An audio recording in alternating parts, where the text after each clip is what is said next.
Welcome back to another episode of the Everybody Can't Go podcast, number one independent podcast in the world. Stay tuned, keep it locked, because another episode is about to drop in 3, 2, 1.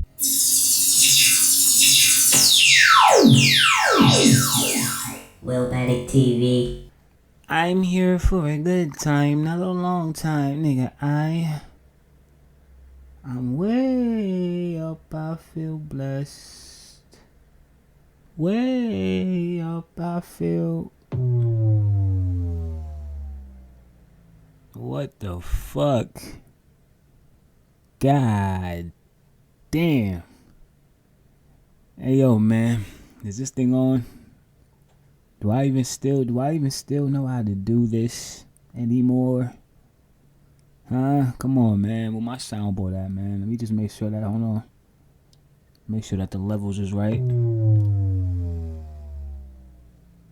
Okay, I think I'm ready. I need a standing ovation. Yeah, absolutely. Just when I found my groove, I was hitting y'all with them weekly episodes, and then, listen, man, sometimes, like I said, sometimes it's about the work getting done behind the studio, behind the microphone, behind the cameras is what I'm saying. You feel me? Willmatic TV, Everybody Can Go, number one independent podcast in the world. Ladies and gentlemen, y'all know what I came to do. Listen, February 21st, my last episode. So basically what I'm saying is, listen, if you pulled up to the page, you can clearly see in the description that it says weekly or bi-weekly. Yeah. Sometimes y'all gotta wait an extra weeks, and I know it's been a lot. And quite frankly, I'm not even gonna hold you. I might need to bring the docket back at this point, is what I'm saying. The way this year has kind of been set up, doing the Off the Dome podcast every goddamn week. I want to be really, really clear on this episode. I want to be very, very intentional with everything that I say on this episode and going forward, quite frankly. Ladies and gentlemen, I don't listen. I could sit here and pre-pod y'all to death, quite frankly. Understand that, without even touching the current events and everything that's going on and all of the latest headlines that's going on right now, I probably have a 4-hour episode. So what I'm trying to do is I'm trying to avoid doing that. Damn near. I mean, listen, I really could have ghosted y'all for another week. You understand what I'm saying? Ain't really been too much. You feel me?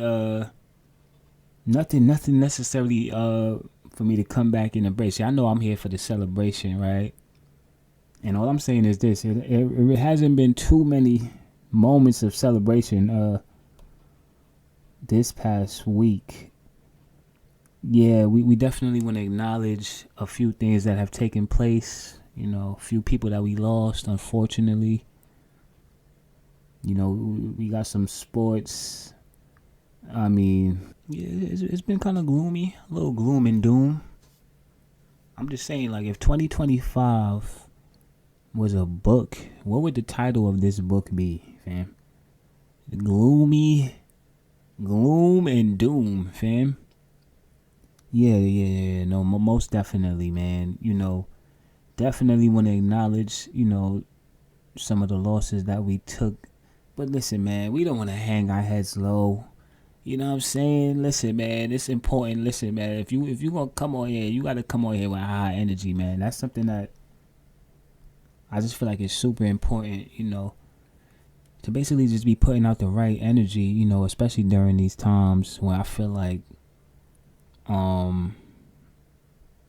there's clearly a shift going on. So y'all already know what it is, man. Listen, we here for a good time, not a long time.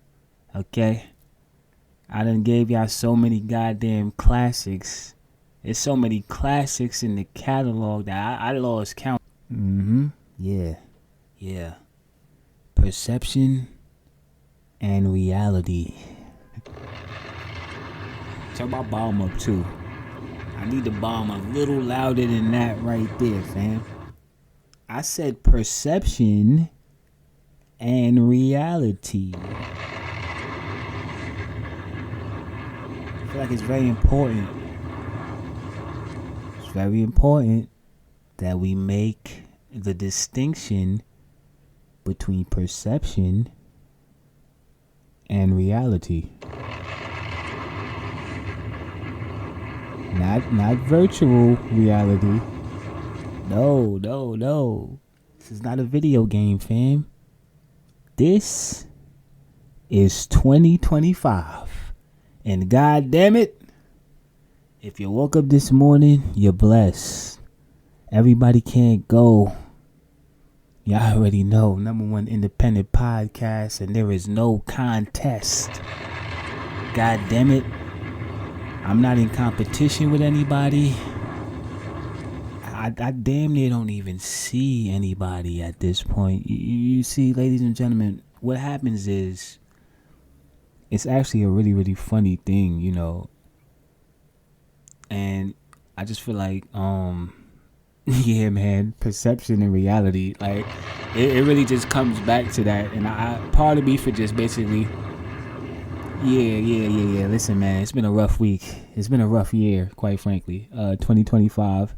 Yeah, man. With all that being said, man, yeah. I had to put the mic down for a couple of days, man. Yeah. Listen, weekly episodes or bi-weekly, or maybe I take 5 months off if that's how I'm feeling. Listen. I don't necessarily have anything to prove by doing these episodes. Like I said, out the gate, you know, it's a passion for me, you know. I truly do feel like there's, you know, there are benefits that come with, you know, being able to, just the challenge of creating something from scratch. I feel like I gave y'all enough pre-pod at this point. I do have a little playlist that I want to hit y'all with, a little 4-piece and some change. Is it a 3-piece or a 4-piece? Hold on, let me just... So it's definitely like a 4-piece and some change. All right, so look, man. Rest in peace to Notorious B.I.G. Mrs. Wallace, you know, who we lost this past, either this week or last week. So we want to definitely acknowledge the Notorious B.I.G. who we lost 29 years ago to the day, March 9th. You know, I mean, listen, man, come on, man. You know, they put out so many of these lists, and just about everybody has a list of, you know, who they feel are the greatest musicians, or the list of, you know, who, you know, the greatest songs of all time. At the end of the day, you know, what was your legacy at the end of the day? And clearly, when we look back at, you know, Notorious B.I.G., Biggie Smalls, in just so little time, the fact that he was able to kind of carve out this legacy that we still acknowledge and celebrate 29 years later. Yo, #1 independent podcast on the planet. No scripts, no dockets, no cap. And we keep this shit organic, straight off the top. And y'all already know the ingredients is boom bap to the day I D.I.E. Willmatic TV, EBCG. Fuck all you hoes. Get a grip, motherfucker. Yeah. This album is dedicated to all the teachers that told me I never amount to nothing. To all the people that lived above the buildings that I was hustling from, that called the police on me when I was just trying to make some money to feed my daughter. And all the niggas in the struggle. You know what I'm saying? It's all good, baby. Everybody can't go. It was all a dream. I used to read Word Up magazine. Salt and Pepper and Heavy D up in the limousine. Hanging pictures on my wall. Every Saturday, rap attack Mr. Magic Molly Mall. I let my tape rock till my tape pop. smoking weed and bamboo, sipping on private stock. Way back when I had the red and black lumberjack with the hat to match. Remember rapping Duke? The hard, you never thought that hip-hop would take it this far. Now I'm in the limelight cause I rhyme tight. Time to get paid, blow up like the world trade. Born sinner, the opposite of a winner. Remember when I used to eat sardines for dinner? Peace to Ron G, Brucey B, Kid Capri, Funk Master Flex, Love Bug, Star Ski. I'm blowing up like you thought I would. Call a crib, same number, same hood. It's all good. And if you don't know, now you know, nigga.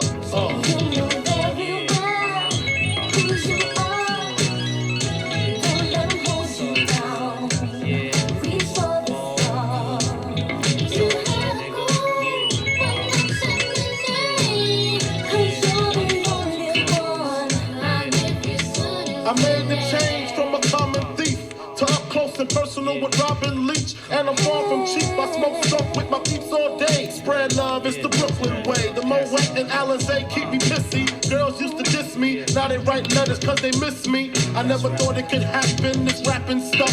I was too used to packing gats and stuff. Now honeys play me close like butter play toast. From the Mississippi down to the East Coast. Condos in Queens, indo for weeks. Sold out seats to hear Biggie Small speak. Living life without fear. Putting 5 carats in my baby girl ear. Lunches, brunches, interviews by the pool. Considered a fool cause I dropped out of high school. If you woke up this morning, you're blessed. And it's still all good. Count your blessings and learn from them hard lessons. Everybody can't go. Stay tuned and keep it locked. Another episode about to drop. Wow.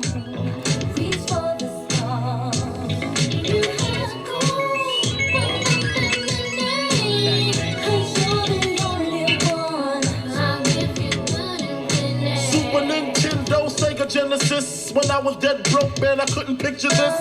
50-inch screen, money green leather sofa. Got 2 rides, a limousine with the chauffeur. Phone bill about 2 G's flat. No need to worry, my accountant handles that. And my whole crew is lounging, celebrating every day, no more public housing. Thinking back on my one-room shack, now my mom pimps a act. Rest in peace to the Notorious B.I.G. 29 years to the day. We lost a legend, but your legacy lives on. Rest in peace, Voletta Wallace. And everybody else who we lost thus far in 2025. And if you don't know, now you know, nigga.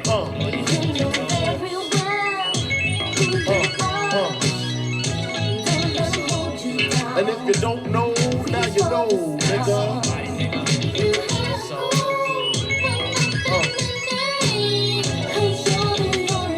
And if you don't know, now you know, nigga.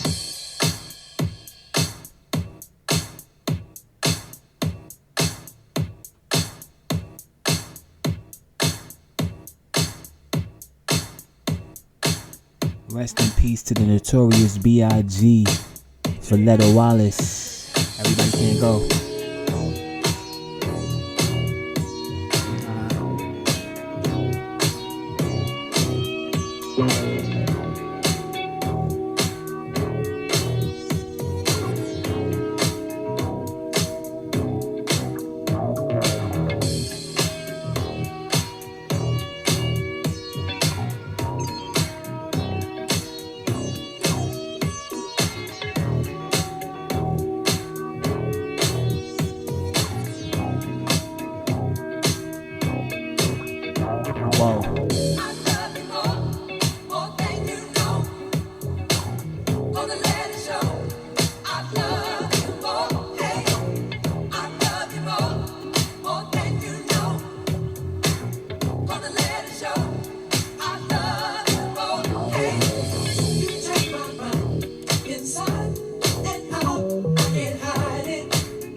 Ladies and gentlemen, this is the Everybody Can Go podcast, the #1 independent podcast on the planet. I am your host, Lil Matic TV. Stay tuned and keep it locked.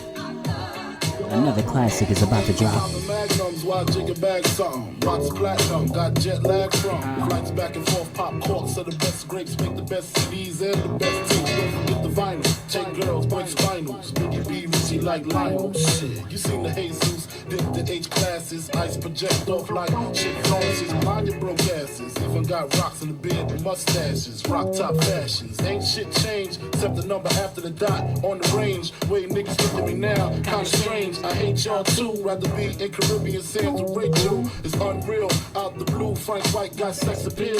Bitches used to go ill, still to still. Trying to see 5 mil off the single, for real. You ain't phasing the amazing, while your guns raising, mine is blazing.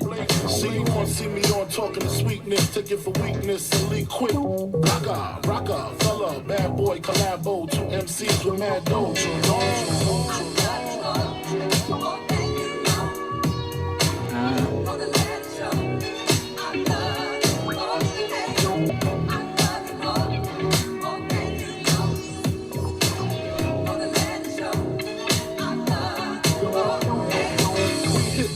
With acres, roll shakers and Vegas. You can't break us, lost chips on Lakers. Gassed off Shaq, country house, tennis courts and horseback. Ride and decide and crack crab or lobster. Who say mobsters don't prosper? Niggas is actors, niggas deserve Oscars. Me, I'm critically acclaimed, slump past your brain. Reminisce on day 2. Gucci used to sink when we rock house pieces and puffy Gucci links. Now we buy homes in unfamiliar places. Tito smile every time we see our faces. Cases catch more than outfield doors. Half these rapping cats ain't seen war, couldn't score if they had point game. Their names, speak my name, I make them dash like James.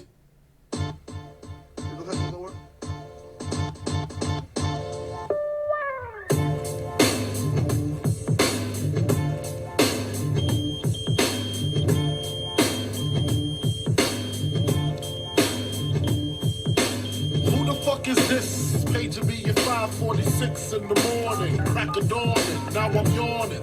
Wipe the cold out my eye. See who's this paging me and why. It's my nigga Pop from the barber shop. Told me he was in the gambling spot and heard the intricate plot. A niggas wanna stick me like fly paper, neighbor. Slow down, love, please chill, drop the paper. Remember them niggas from the hill up in Brownsville that you rolled dice with? Spoon blood and got nice with? Yeah, my nigga Fame up in Prospect. Nah, them my niggas, nah, love wouldn't disrespect. I didn't say them, they schooled me to some niggas that you knew from back when you was clocking minor figures. Now they heard you blowing up like nitro. When they wanna stick the knife through your windpipe slow. So, thank Fame for warning me, cause now I'm warning you. I got the Mac, nigga, tell me what you gonna do. Damn, niggas wanna stick me for my paper. Damn, niggas wanna stick me for my paper. Damn, niggas wanna stick me for my paper. Damn, niggas wanna stick me for my paper. They heard about the Rolexes and the Lexus with the Texas license plates out of state. They heard about the pounds you got down in Georgetown, and they heard you got half of Virginia locked down. They even heard about the grip you bought your mom up in Florida, the 5th corridor. Call the coroner. There's gonna be a lot of slow singing and flower bringing if my burglar alarm starts ringing.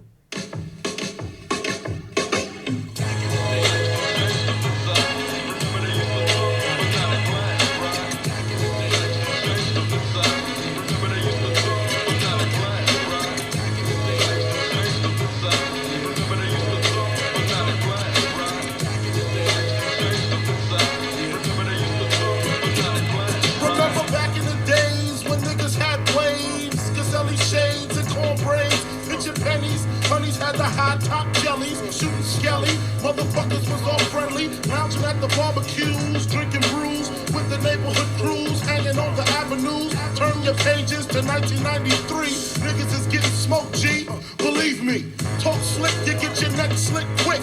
Cause real street niggas ain't having that shit. Toting text for rep, smoking blunts in the project hallways, shooting dice all day. Waiting for niggas to step up on some fighting shit. We get hype and shit and start lighting shit. So step away with your fist fight ways. Motherfucker, this ain't back in the days, but you don't hear me though. Back in the days.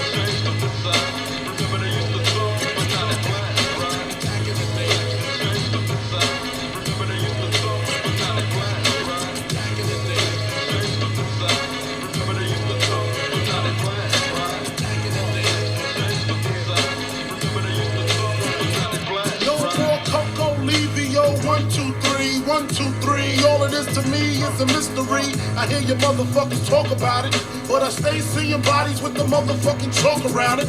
And I'm down with the shit too. For the stupid motherfuckers wanna try to use Kung Fu. Instead of a Mac 10, he tried scrapping slugs in his back end. That's what the fuck happens when you sleep on the street.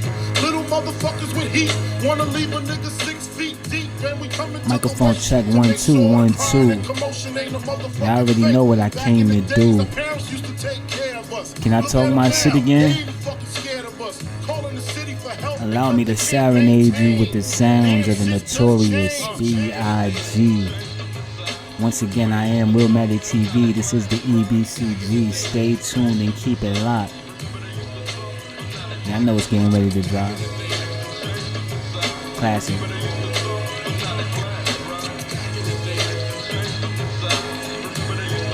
Everybody can't go. If I wasn't in the rap game, I'd probably have a key knee deep in the crack game. Because the streets is a short stop. Either you're slinging crack rock or you got a wicked jump shot. Yeah. Motherfuckers better know.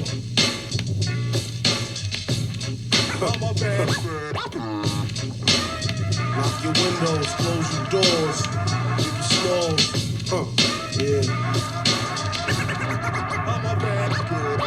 My man Imp left a tech and a 9 at my crib. Turned himself in, he had to do a bid. A 1 to 3, he be home the end of 93. I'm ready to get this paper, G. You with me? Motherfucking right. My pockets looking kinda tight. And I'm stressed, yo Biggie, let me get the vest. No need for that, just grab the fucking gap. The first pocket that's fat, the tech is to his back. Word is born, I'ma smoke him, yo don't fake no move. What? Treat it like boxing, stick and move, move. You ain't got to explain shit. I've been robbing motherfuckers since the slave shit. With the same clip and the same 4.5, 2-point blank, a motherfucker sure to die. That's my word, nigga even try to go guard. Have his mother singing It's So Hard. Yes, love your fucking attitude. Because the nigga play pussy, that's the nigga that's getting screwed and bruised up. From the pistol whipping, webs on the neck from the necklace stripping. Then I'm dipping up the block and I'm robbing bitches too. Up the herringbones and bamboos. I wouldn't give a fuck if you're in here. Give me the baby rings and the #1 mom pendant. I'm slamming niggas like Shaquille. Shit is real. When it's time to eat a meal, I rob and steal. Cause Mom Duke ain't giving me shit. So for the bread and butter, I leave niggas in the gutter.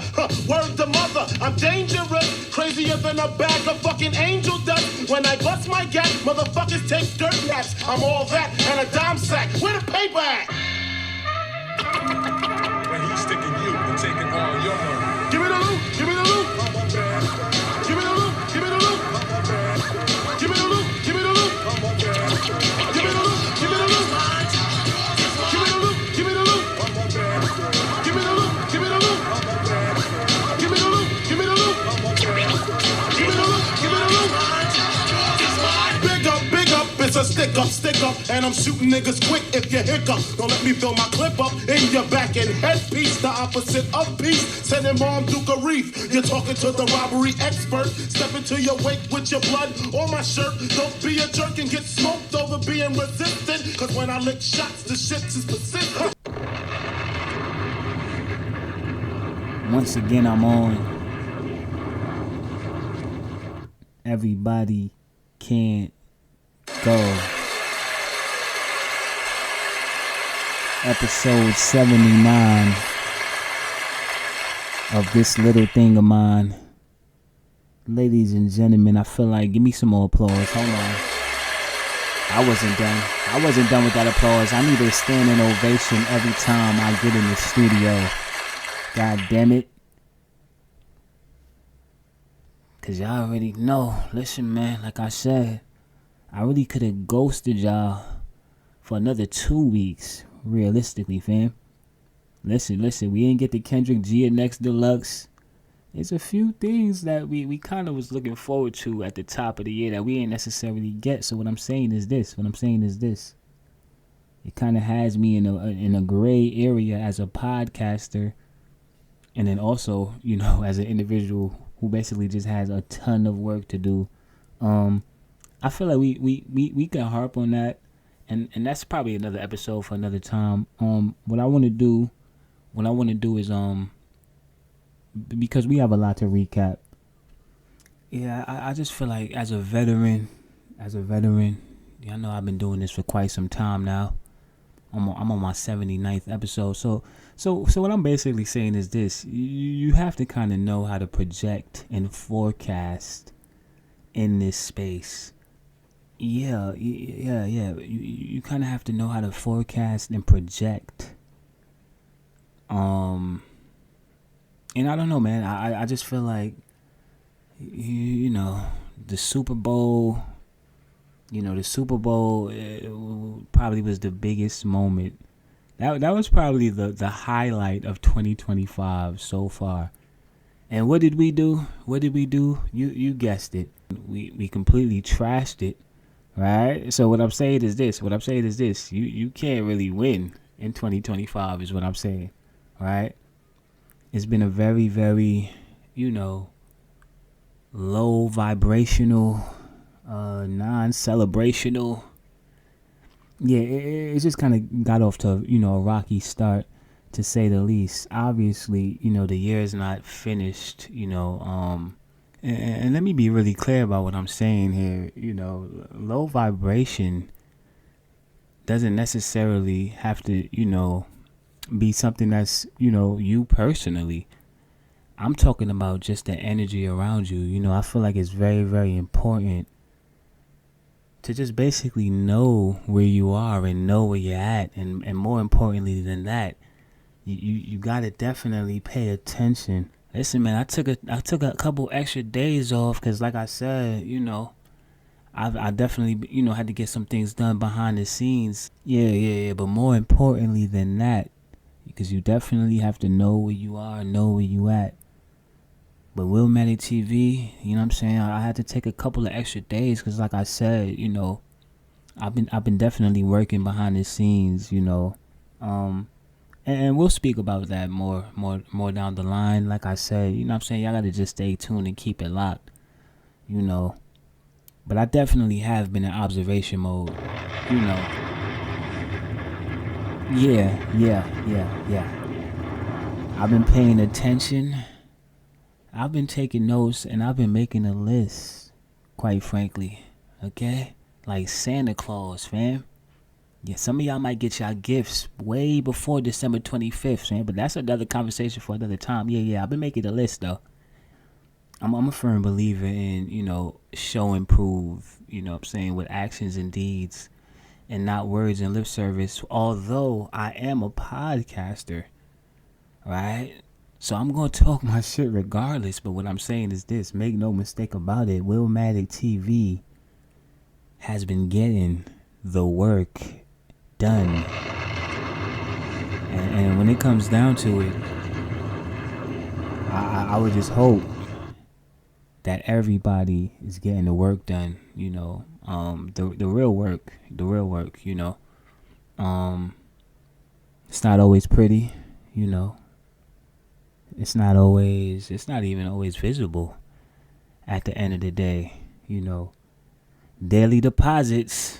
Yeah, I mean, the real honest truth is,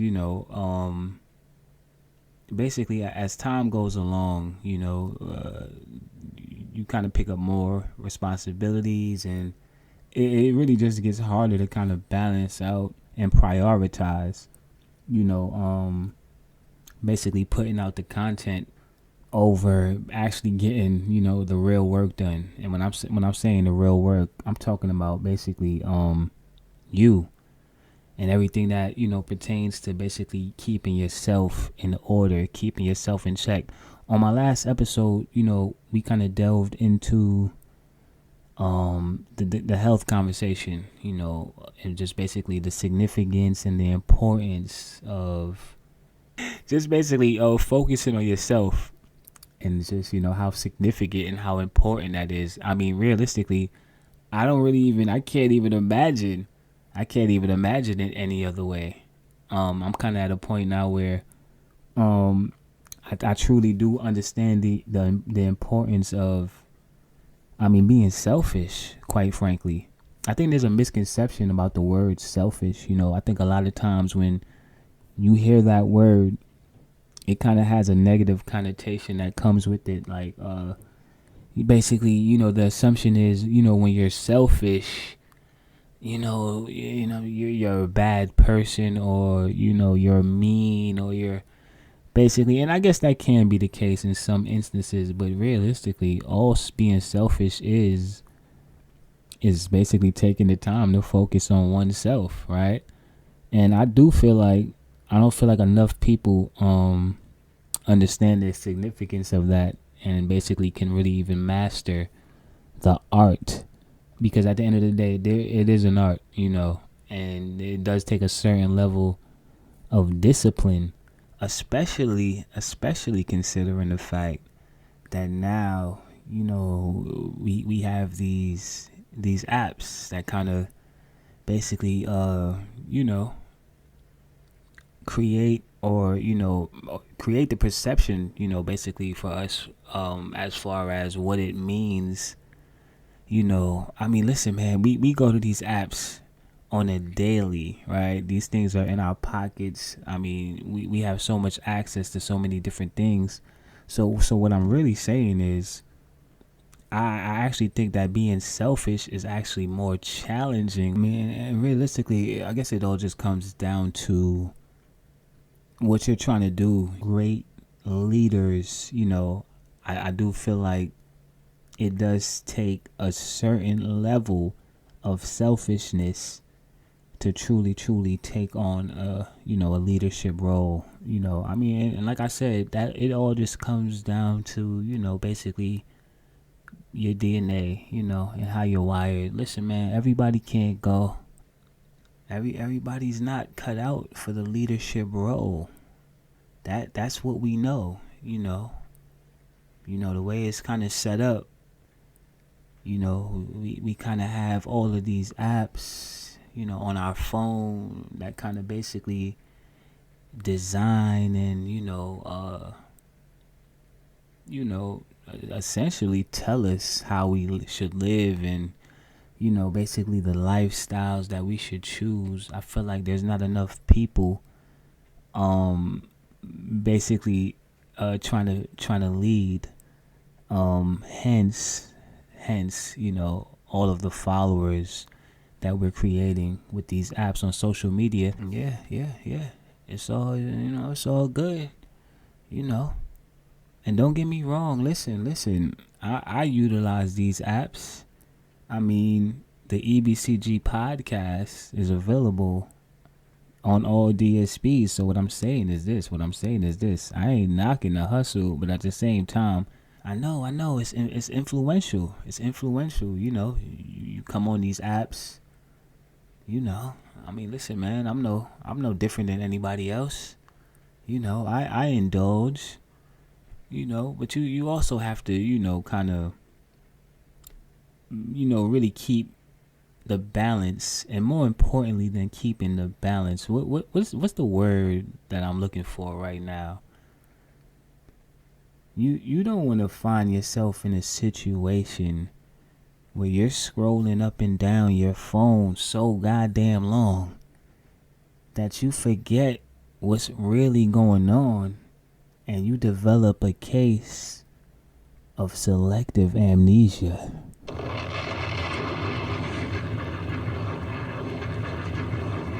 Yeah.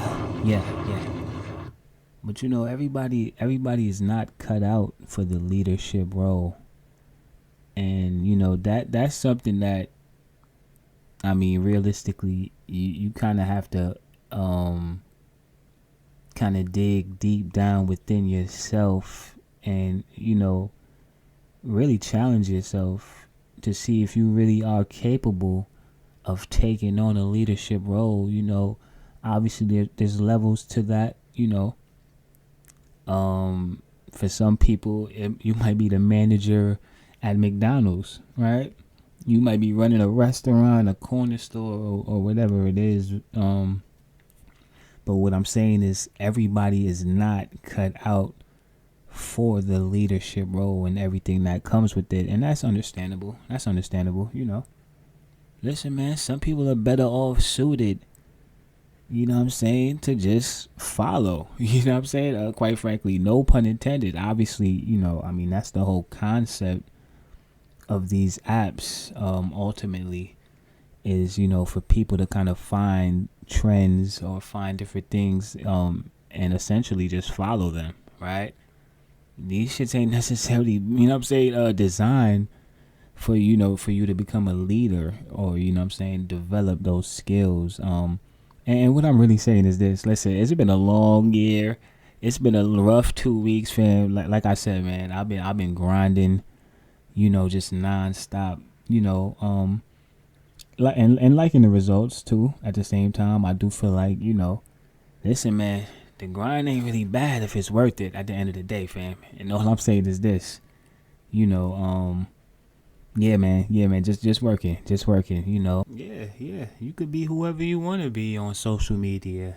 You know what I'm saying? There's no rules and there's no limitations. There's no boundaries. There's no standards. You know what I'm saying? Yeah. With that being said, though, I feel like, all right, fam, listen, man. We ain't even touched none of the topics yet. Ladies and gentlemen, on this episode this week, we have a lot to unpack. I mean, from Hollywood murder mysteries, to controversy, controversial fight decisions and referees just not making the right call, veteran referees purposely ignoring, the boxing policies and shit, the triumphs, the tragedies, and everything in between. Ladies and gentlemen, this is episode 79 of the EBCG. Let's start the goddamn show. Enough of the pre-pod. I pre-podded y'all damn ears off. I know. Alright, man. I've been ducking, man. Yeah. I'm not even gonna hold you, man. I've been ducking the smoke, man. Smoke buddy, Smokecast been putting that pressure on your boy. God damn, nigga. That nigga dropped like 6 episodes last week, fam. Yeah, I had to get back in the lab, It's becoming more of a tall task, you know what I'm saying, these days, as I prepare myself, right? And realistically, 2 weeks off, who am I kidding? I've been running around like a goddamn chicken with his head cut off, fam. I've been shaking and moving. Listen, work has been getting done behind the scenes, but what I'm saying is this. Smoke Buddy Smokecast, they on like their 5th episode for the week and shit. So I just feel like, yeah. Like I said, I've been watching, I've been paying attention. Shout out to all of the podcasters out there. Yeah, absolutely. Let's waste no more time. Let's get straight into this episode because I ain't even gonna hold you. Just about everything, everywhere is going on right now, man. Whether you're looking at sports, politics, Hollywood murder mysteries. Yeah. We got a Hollywood murder mystery, and realistically, what I really should say, and I should start this off by saying, we took a few losses actually. So this is what I want to do. All right, it's been 2 weeks. Obviously, things move really, really fast in the podcast space. 2 weeks could feel like 2 years, especially in 2025. We see what's going on, don't we? So off top, I definitely wanted to just acknowledge a few individuals that I see that, we lost. Y'all already know how I feel. About starting the episodes. I feel like it's very, very important. You know what they say. You only have one chance to make a first impression. So the intro to the episode is the first impression for the viewer who may never have even tuned into the Everybody Can't Go podcast. This might be your first time tuning in. So what I'm saying is this. We like to keep the energy up and the vibrations high on the Everybody Can't Go podcast, but at the same time, we also want to pay homage to the legends, and the individuals who helped pave the way. So, okay, let's just take a moment to say rest in peace, but also thank you to these individuals who we lost, unfortunately. Michelle Trachtenberg, who was best known for her role in Buffy the Vampire Slayer. We all know Buffy the Vampire Slayer. Come on, man. I'm an 80s baby / 90s kid. I mean, Buffy the Vampire Slayer is definitely, one of those throwbacks that bring you back to that time period. I mean, I wasn't tuned in every week, but what I'm saying is, I'm very familiar. And obviously, realistically, I'm going to edit that out. That's not important right now. I don't know the cause of her death, though. All right, so the circumstances surrounding her death at this time is unclear. I don't really have anything in regards to, cause of death. And I don't really even feel like that's important at this point. I feel like what's important at this point is that we acknowledge the work. And at the end of the day, Michelle Trachtenberg put in the work. So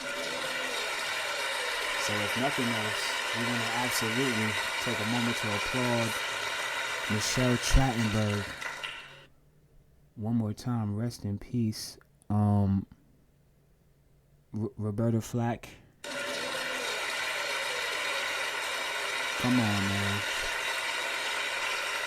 Legend.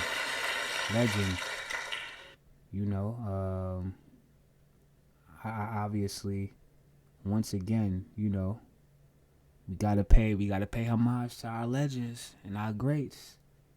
Listen, man, and once again, like I said, you might not be personally familiar with some of these individuals yourself. Like, even for me, I might not know the full resume of Roberta Flack. Obviously, her most notable record is Killing Me Softly. But at the same time, obviously, we all know, the remake and the remixed version of Killing Me Softly, like, that was a song that, I basically grew up with in my CD player. You know what I'm saying? I played that on cassette, CD, and MP3. So what I'm saying is this. Obviously and clearly her influence spans way beyond, her work and what she did in the 70s. So we absolutely, here on the Everybody Can't Go podcast, want to say thank you one more time, Roberta Flack. Thank you and rest in peace. Classic, you know what I'm saying? Come on, man. Timeless music. I always appreciate those samples, artists who are able to kind of take the original versions, artists who are able to take the original versions of songs and classic records and kind of basically bring new life to the record, right? So obviously, Killing Me Softly, I'm sure that most people from my generation, you're probably more familiar with the Lauryn Hill version of that record, which is fine. That's not a bad thing at the end of the day.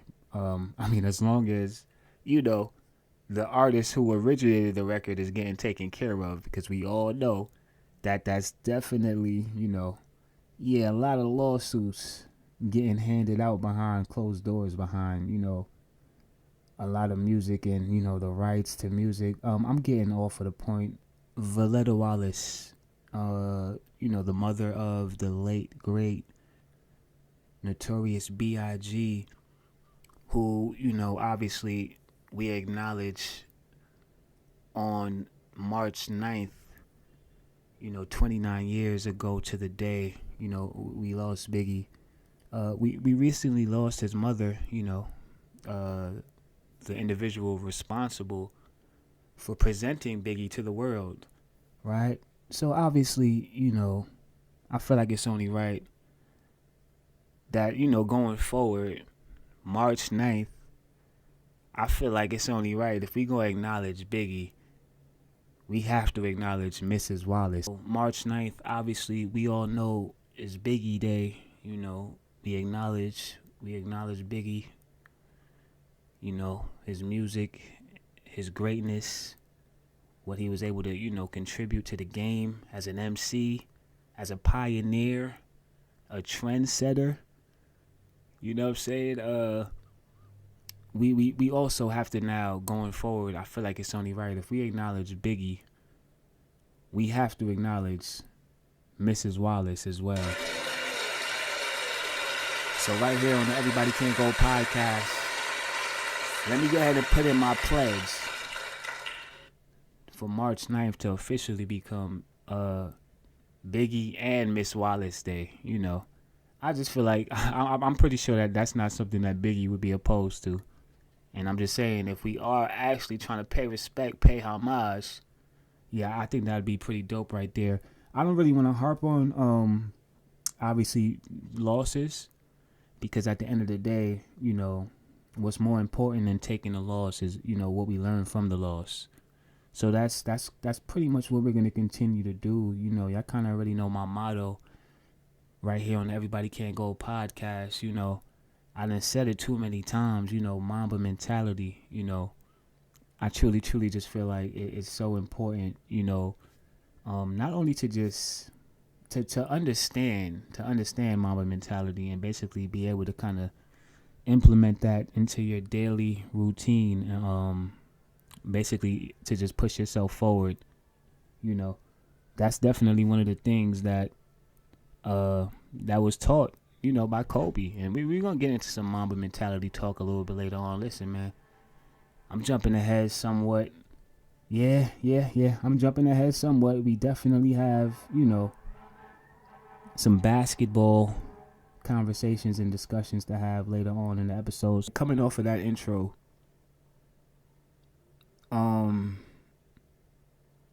we definitely took another loss this past week, and this one was, you know, a little bit more, you know, controversial. I'm not even sure if controversial is that the right word to use for this situation, for this scenario, for this debacle, for this murder mystery.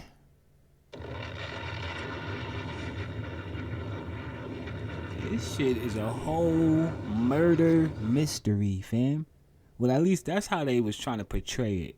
And quite frankly, I'm not even really sure how to even cover this situation. I mean, I first I want to say rest in peace, Gene Hackman. But what's kind of got me confused about this situation, I mean, well, the whole situation, really. So this is what I'm trying to figure out, right? Because I feel like they put out several different, like there was a few stories that came out, right? So obviously initially you hear the news that, you know, Gene Hackman and his wife and their dog were found dead, right? So you thinking to yourself, damn, wife, dog, everybody in the house died. So what?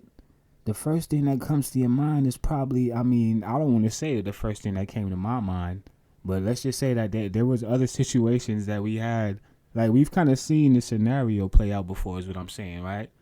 With a different outcome. So everybody, you know, you probably thought carbon monoxide poisoning, right? It would be the only logical thing. I mean, what else would that have been, you know?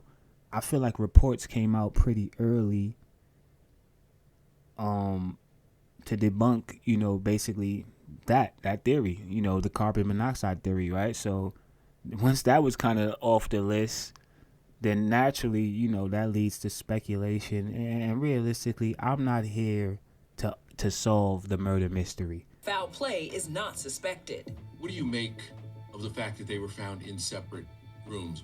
Yeah, I think that kind of takes the idea of some kind of joint suicide off the table. Usually when that happens, we see people together in bed or what have you. One scenario that we see is where one person will die from a natural event, and then the other person finds them, and the stress of that finding causes a heart attack, so to speak, in that second person. We actually do have an update here. So apparently, and realistically, murder mystery has been solved. You know what I'm saying? This actually wasn't a murder mystery. It wasn't a murder at all, in fact. So it's being reported that Gene Hackman and his wife, who both tragically were found deceased in their home alongside their dog. So do they have the findings of what happened to the dog as well? Let me go ahead and read. So this is the update.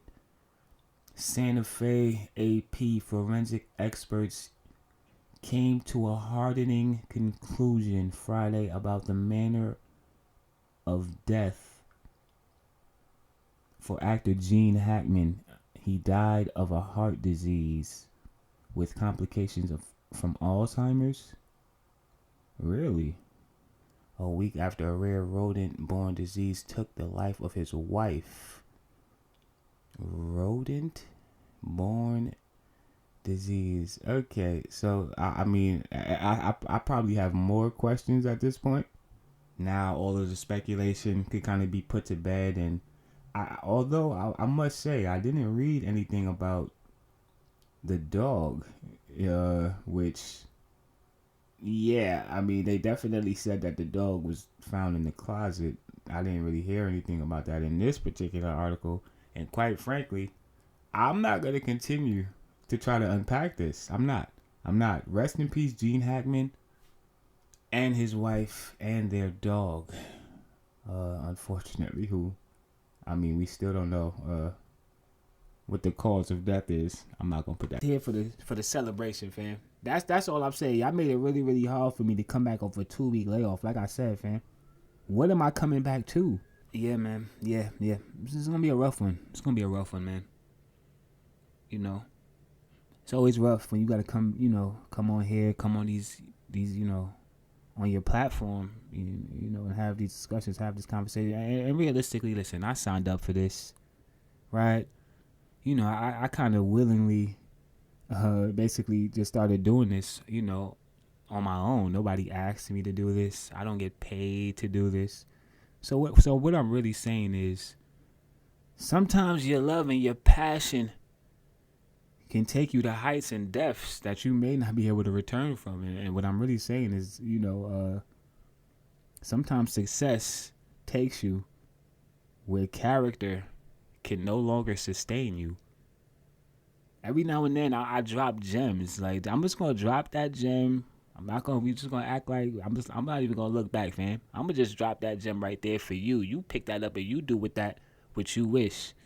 But realistically, fam, this week has been pretty rough. You know what I'm saying? Yeah, and this one right here grabbed me by the goddamn chest, man. And I feel like just about every and anybody, this is a tough one. This is a tough one right here. As we continue to pay homage, pay respect. And Angie Stone, Angie Stone, the great Angie Stone, unfortunately, tragically passed away, this past week. It's being reported that, this was a, automobile accident, which is obviously, super, super unfortunate, just for the simple fact that, that this could have been avoided.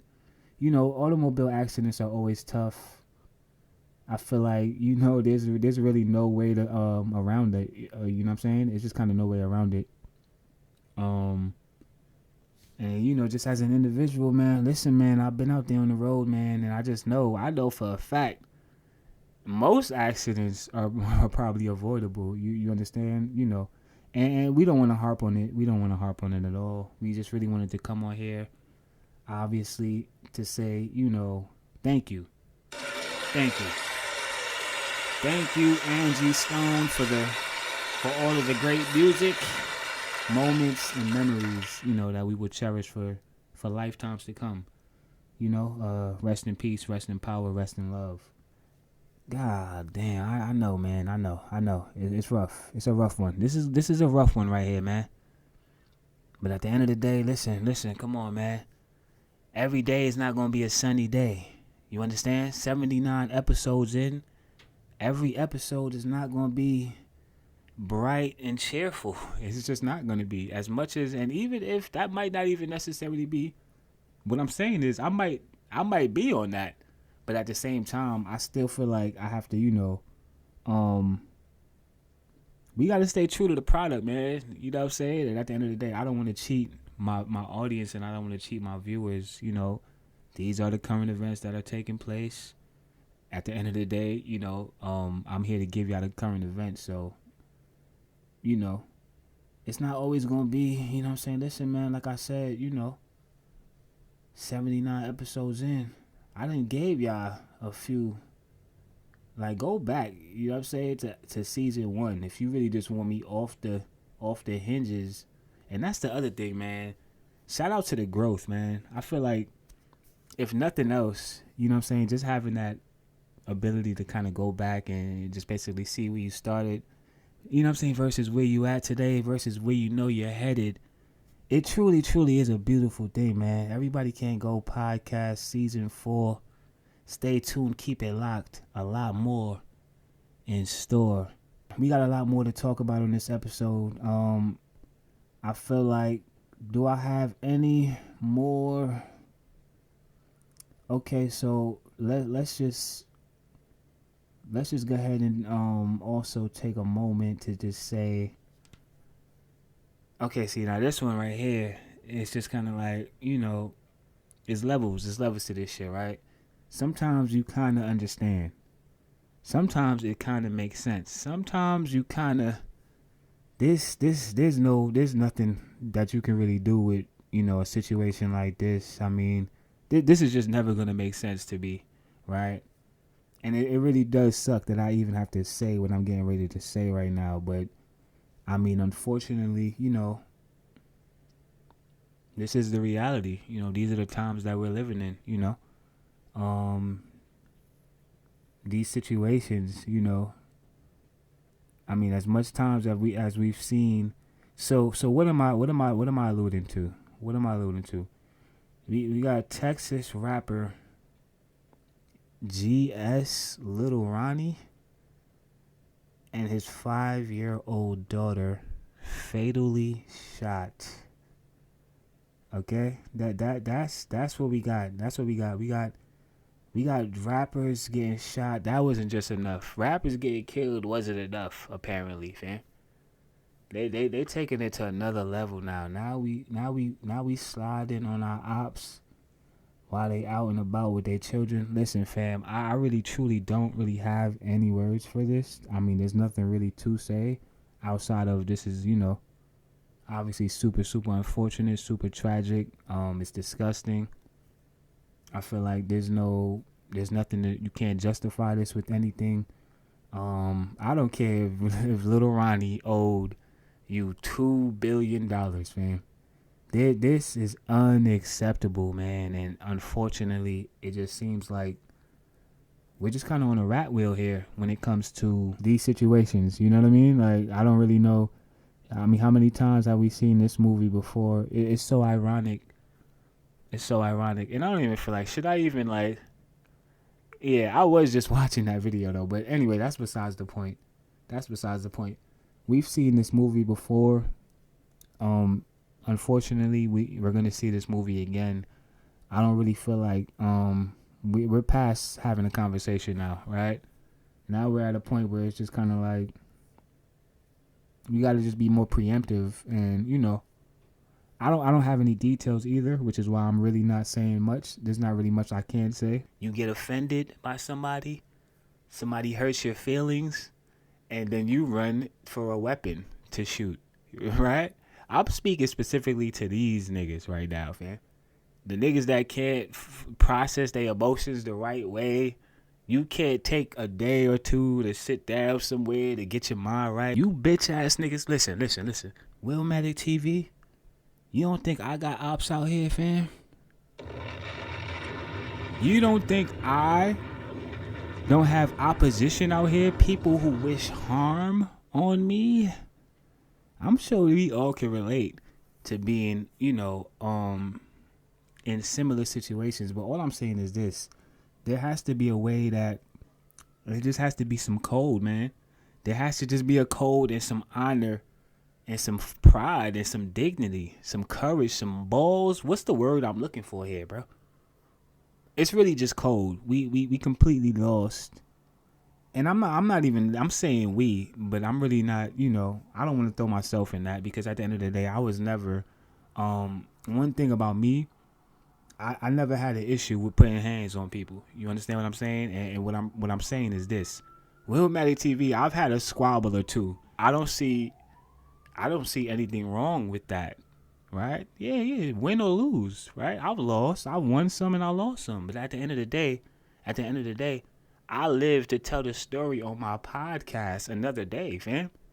Yeah. A lot of y'all, all y'all really need to do is start a podcast, vent a little bit, fam. Let some feelings go, is what I'm saying. If not a podcast, maybe a therapist or whatever it is. You know, maybe you need to get in a booth, record an album, find other ways to kind of outlet and deal with your emotions, is basically what I'm saying. This shit right here is not it, man. It's not it. And I want to say more. I do. I actually want to say a lot more about this situation, but you know, yeah. I don't want to do a 7-hour episode, but I truly do have a deep.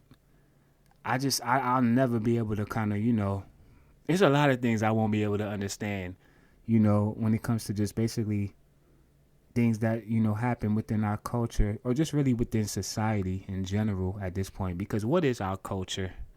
What is that? What does that even mean at this point? We've completely lost our identity.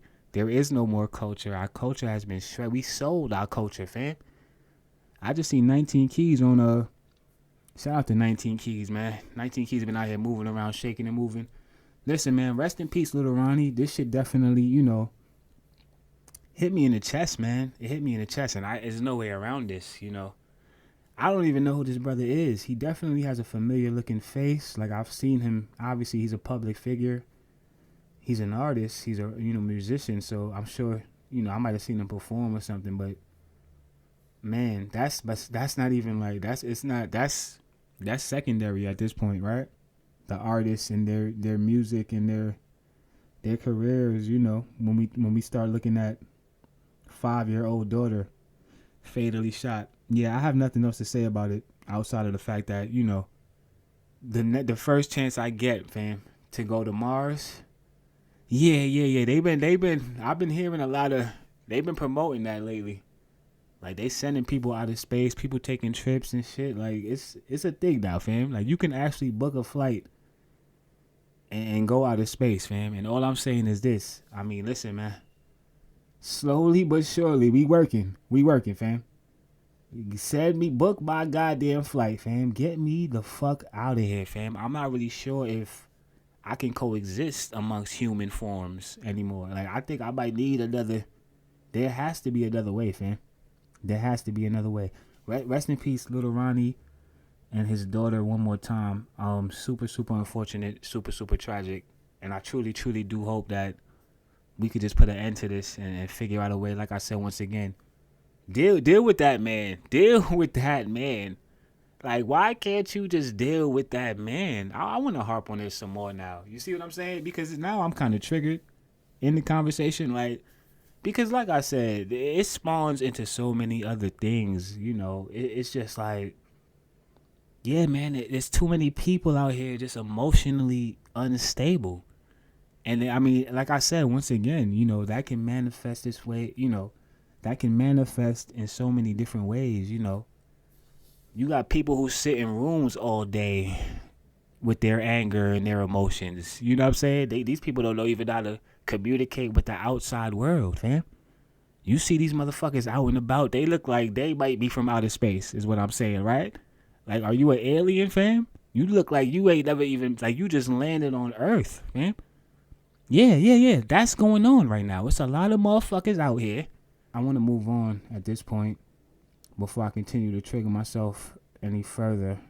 Because like I said, if y'all don't think the 10-hour episode is on the way, fam, I know I've been promoting this shit since season 1. One of these days, I'm going to really come on here, and it's going to be a 10-hour episode, and it's not going to be any way around it, fam. And you will be tuned in from hour 1 to hour 10. I guarantee it. And it's going to be visuals in that. That's going to be my first visual episode. Everybody Can't Go podcast, Willmatic TV. Y'all already know what it is. What do you want me to do? What do you want me to do? I'm passionate. Right? I don't know how to be like you other guys that come on here. Look, 38 minutes in, I'm on topic too, fam. That might have been your whole episode, Smoke Buddy Smokecast. Huh? You that niggas is smoking this shit. Like, listen, fam. Like I said, I ain't new to this. I'm true to this, man. Episode 79. Mo money, big problems. Yeah, absolutely. Come on, man. The Notorious B.I.G., he ain't never lied, fam. He said more money, more problems. I'm saying more money, big problems. Do y'all see what's going on out here? It seemed to me, if you ask me, everybody with the most money seem to have the biggest fucking problems right now, fam. Just take a look around and see what I'm talking about, fam. Moving along. So, what do we have here? Corey Walker. This is the final defendant convicted for the killing of Pop Smoke. Has been sentenced to 29 years in prison. I mean, that's just super ironic. We're acknowledging 29 years ago, March 9th, 2025, we lost the Notorious B.I.G. So I just think that, I don't know, that's just a coincidence, I guess. But, you know, that's just the first thing that comes to my mind. And I don't know who this brother is. He looks pretty young. But I do know that he pretty much, you know, he's going to have to sit down for a lot of years, basically, with some deep regrets, you know what I'm saying, to say the least. Once again, I don't want to harp on this. Obviously, you know, what's done is done. You know, rest in peace, Pop Smoke. Obviously, another situation that was truly, truly unfortunate.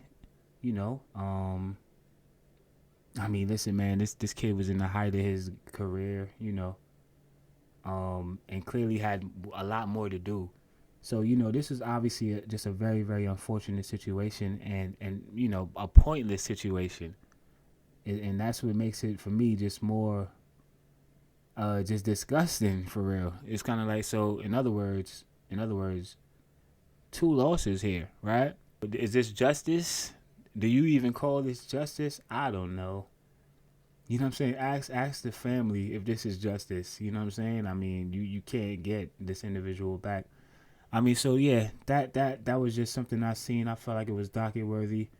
Corey Walker, the final defendant convicted for the killing of Pop Smoke, has been sentenced to 29 years in prison. I feel like in that breath, I promise you, it's some light at the end of the tunnel, fam. I know. It's really, it's kind of dark right now. You're not really sure you should have brought your umbrella or not. It looked like it might rain. You're not sure. I'm not sure. None of us is sure right now, fam. Yeah, I think I wanted to come on here and talk about more money, big problems. More money, big problems. You might have a big problem. A really, really big problem. You know what I'm saying? If you think that money is going to basically solve all of your problems. You understand what I'm saying? And really what I should say is, I mean, you could ask Kevin Liles if money is going to solve all of your problems, because Kevin Liles, who we actually spoke about a few months back, you know, obviously Kevin Liles was the CEO of 300 Entertainment.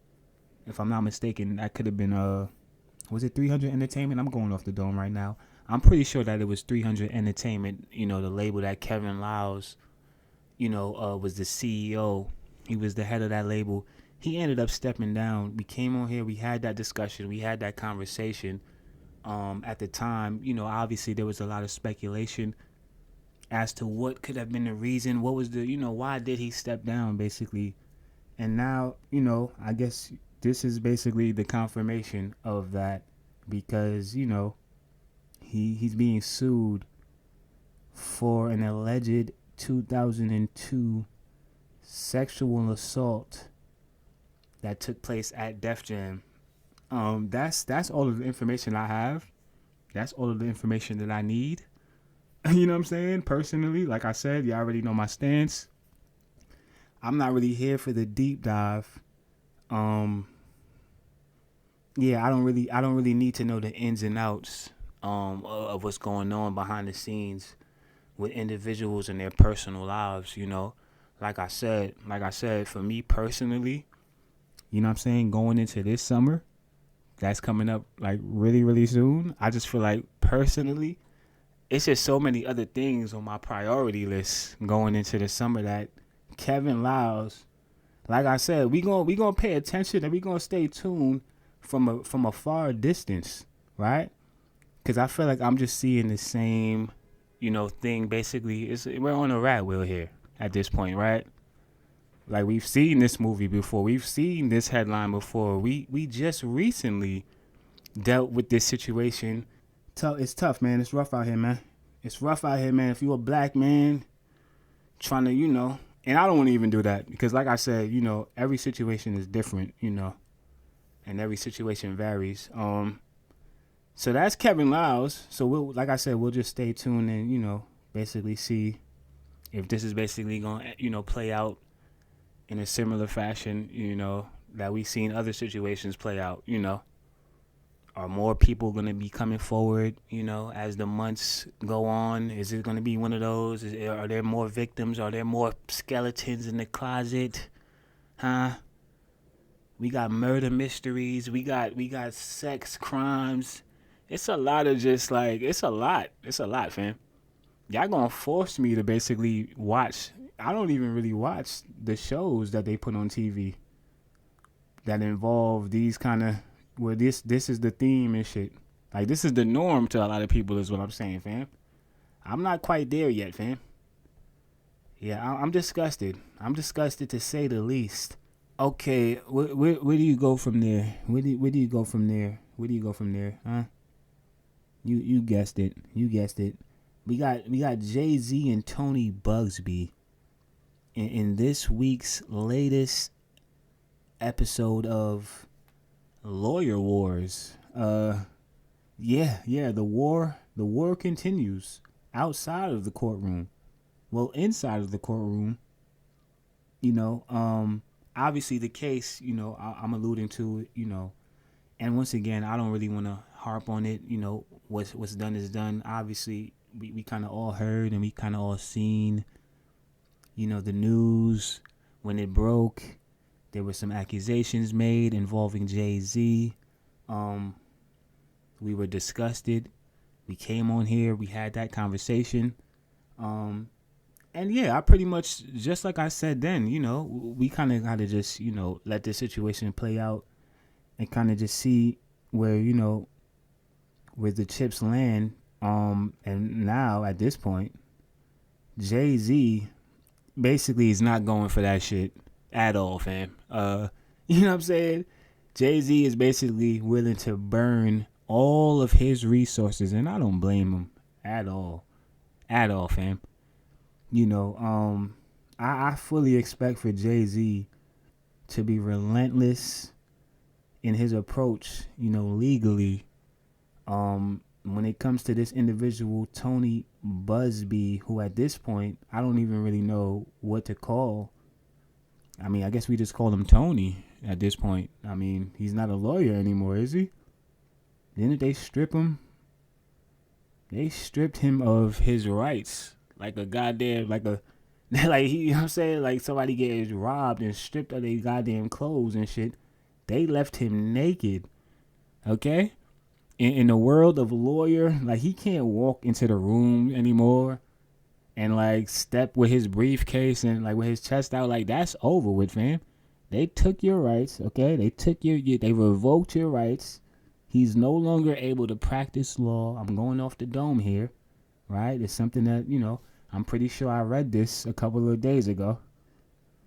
And I mean, there was no confirmation on it, but I did see a few outlets post it.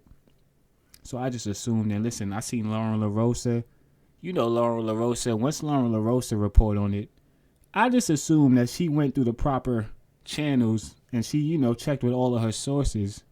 You understand what I'm saying? So I just assumed that there was some validity to the story.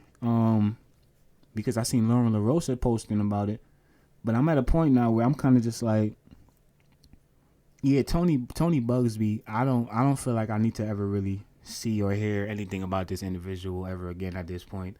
And obviously at this point, his relevance is, basically is really just attached to Jay-Z and Diddy, right? And this whole case and this whole situation.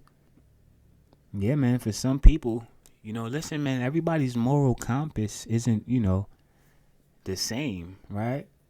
He was willing to risk his lawyer rights because in my mind, I'm like, fam, if you were really actually a legitimate lawyer, how did you not see this playing out this way, right? Knowing that you didn't really have a legitimate case or a legitimate,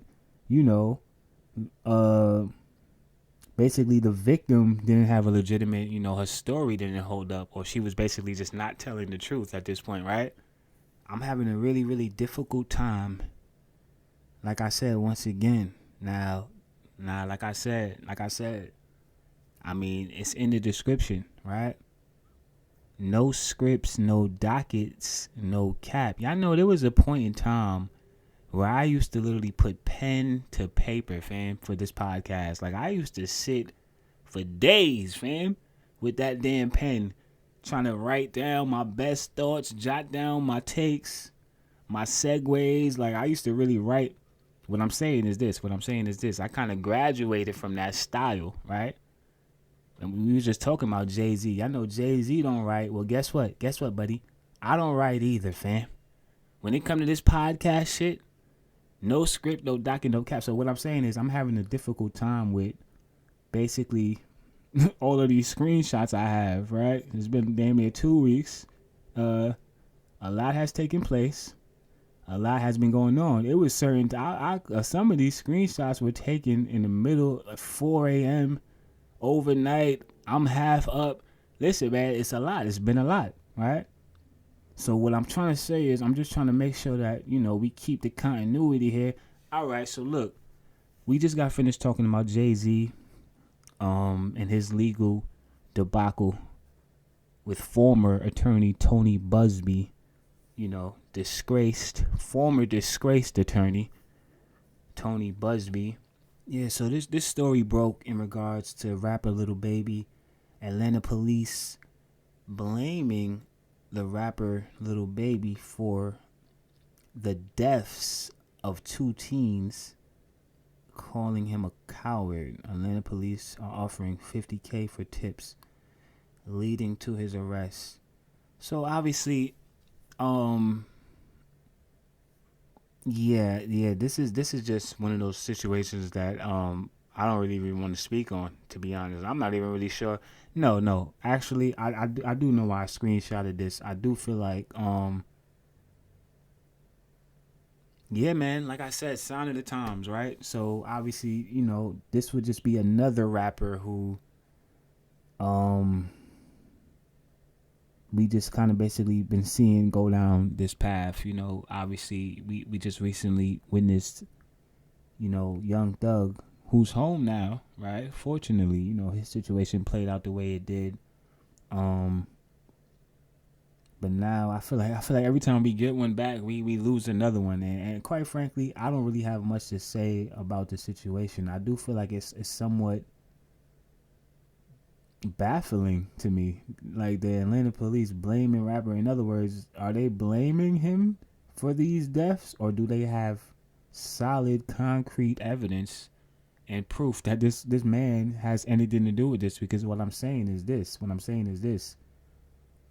I just feel like it's kind of strange to me that they would put that out there and essentially, put that narrative out there, right? you kind of basically calling me a murderer here, guys. I mean, you know what I'm saying? I'm not really sure. Right. So listen. Praise and condolences to everybody involved. I'm not really sure what the next, how Little Baby. Did he respond to this though? I think he did respond to this. I feel like they did. Him and his lawyers put out a statement.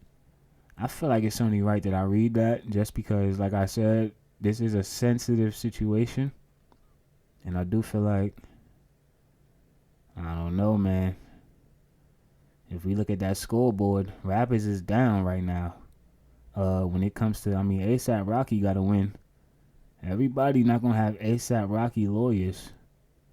And they damn sure not going to get a hug from Rihanna at the end of their trial and shit. Everybody is just not, everybody's situation is different, fam.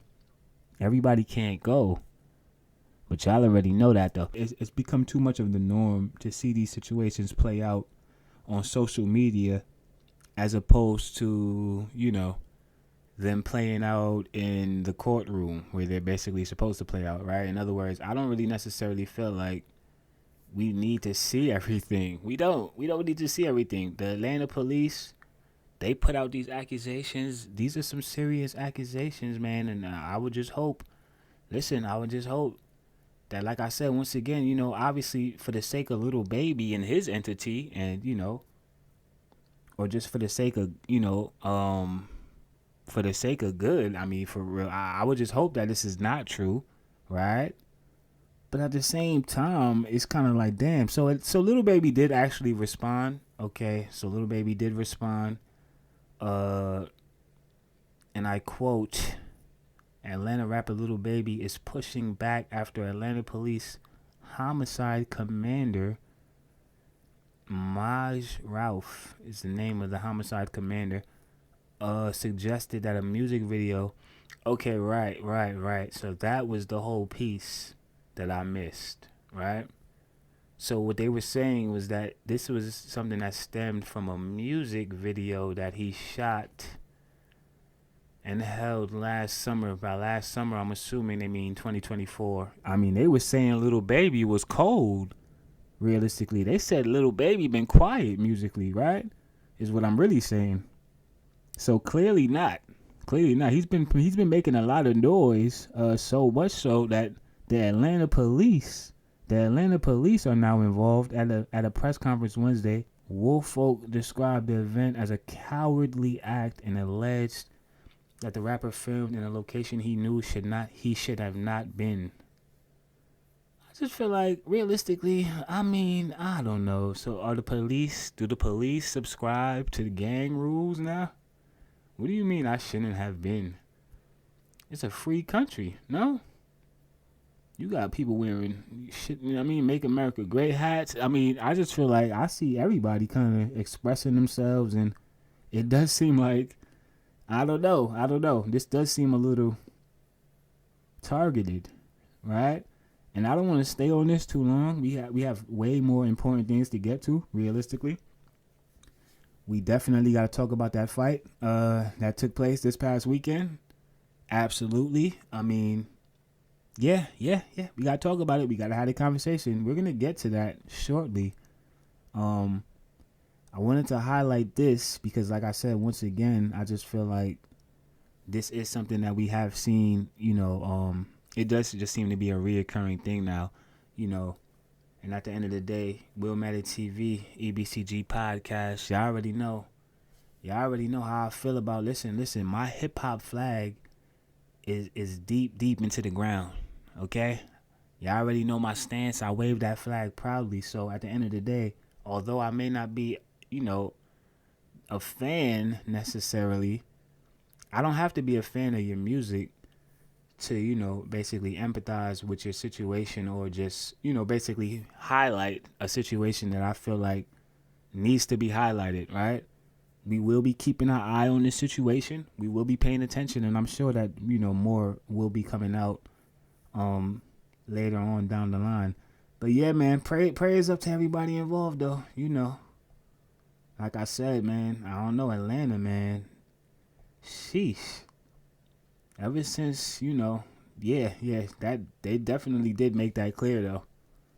I feel like I don't remember the name of the lady who said it, but like the police chief, the captain out there, basically they made it clear that, you know, this was kind of, you know, the time that they was about to be on with these rappers. Like, listen, fam, y'all not about to just be out here shooting videos, shooting guns, and going anywhere you want to go and just basically doing anything you want to do. You know, there are consequences and repercussions, and clearly they're making it very clear in Atlanta.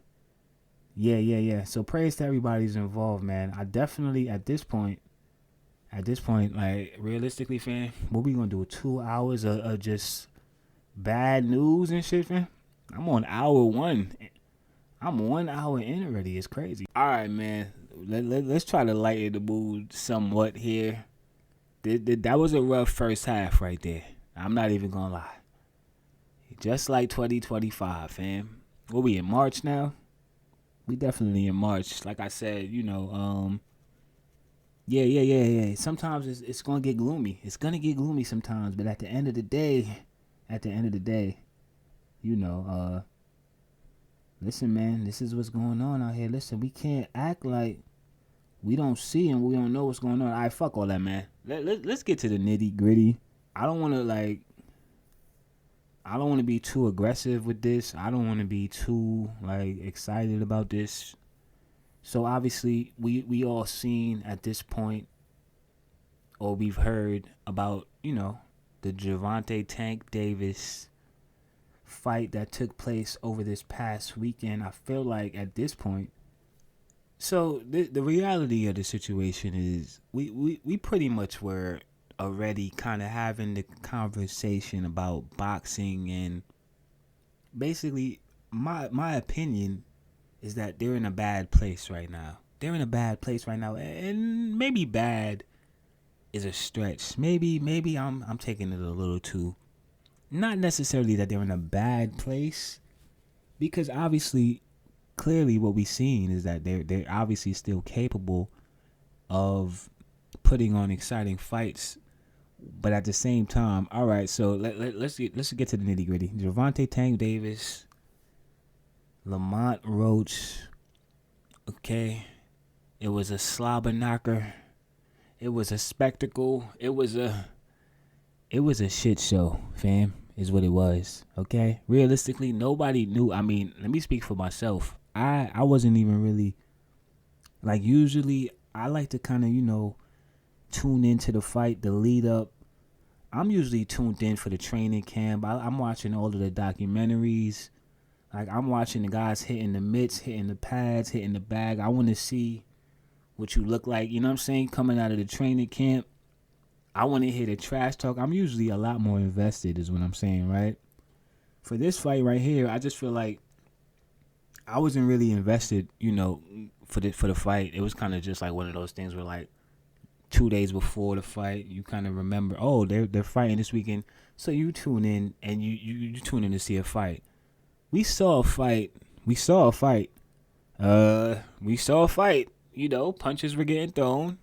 You know, Lamont Roach, who obviously wasn't the A-side fighter. You know, Tank is obviously the draw. Tank is obviously the big name. So what I'm saying is this: the expectation for most people, I would assume, going into watching a fight like this, is that you looking for the Tank knockout, right? I know a lot of people had Tank, you know, on the parlay for the KO victory, right? Willmatic TV was one of them. You know what I'm saying? I definitely, you know, I had another parlay where I had Lamont Roach for the victory, because obviously the odds, you know what I'm saying, are not in his favor. And, you know, that's kind of where the payout is. You can't really win money betting on Tank, right?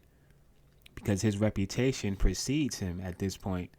We all know Tank as the fighter that goes into the ring and, you know, is exciting from round 1. I mean, usually to round, it didn't usually go past round 5 or 6, right? Tank, you know what I'm saying? We all remember early Tank, is what I'm saying, right? And how he was basically just going in there and knocking guys out. I say all that to say this. I'm not really sure what's going on with the training camp situation. There's been rumors, or I don't even, I guess you could say it's been confirmed at this point that Tank decided to make some changes, leading up to this fight. We all know Calvin Ford is usually, the lead trainer in Tank's corner. And, obviously, for whatever the reason may be, I don't, want to speculate. We don't really know why he decided to change things up this time around. And, apparently Calvin Ford, he took a step back this training camp. He wasn't, hands-on. He was still in his corner. He was still there to show his support. But what I'm saying is he wasn't there playing the role that we're accustomed to seeing him play. So I feel like all of this is important just for the simple fact that, we all watched how the fight played out. Obviously, Tank didn't get the win.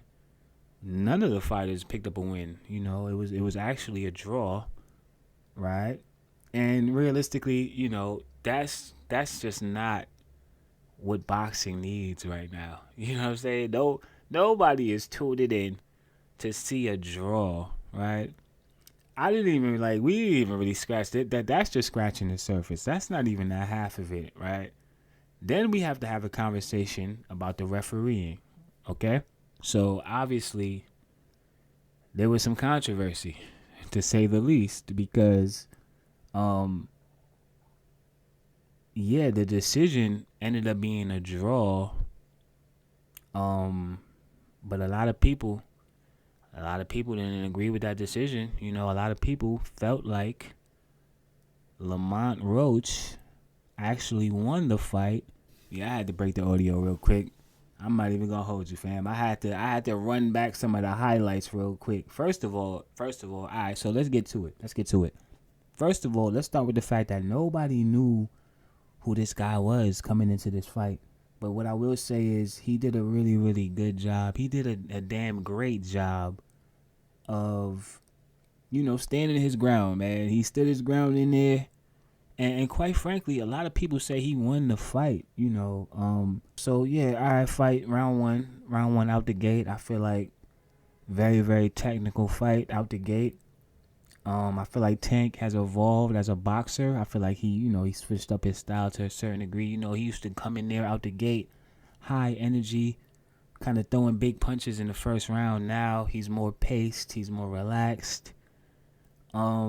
And it's similar to Floyd Mayweather, who obviously is another individual, who is no longer in Tank's corner, which, a lot of people feel like, maybe, I don't know, man, you might want to pick up the phone and give Uncle Floyd a call at this point, bruh. Yeah. You might need to go, holla at Floyd, man, and just, and just tighten some things up. But let's continue. We're jumping ahead, right?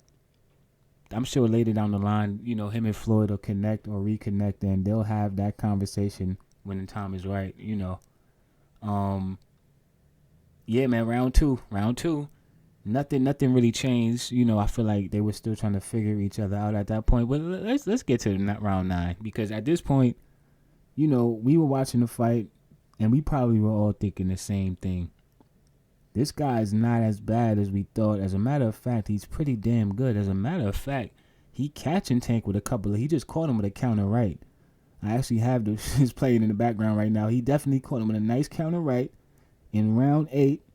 Staggered Tank, right? And then obviously, probably the biggest moment of the fight. It wasn't a knockout. It wasn't a knockdown. In fact, it was a fighter going down on his own will. Yeah, so round 9 was where things kind of, went another direction. Obviously, the biggest moment of the fight, the biggest moment of the night, was obviously the knee. Tank actually took a knee in round 9. It was unclear in the moment what exactly caused him to, take the knee. But after watching the replay a few times, what it appears to be, Tank got caught with a shot that he didn't see coming, right? He wasn't expecting this one. None of us were.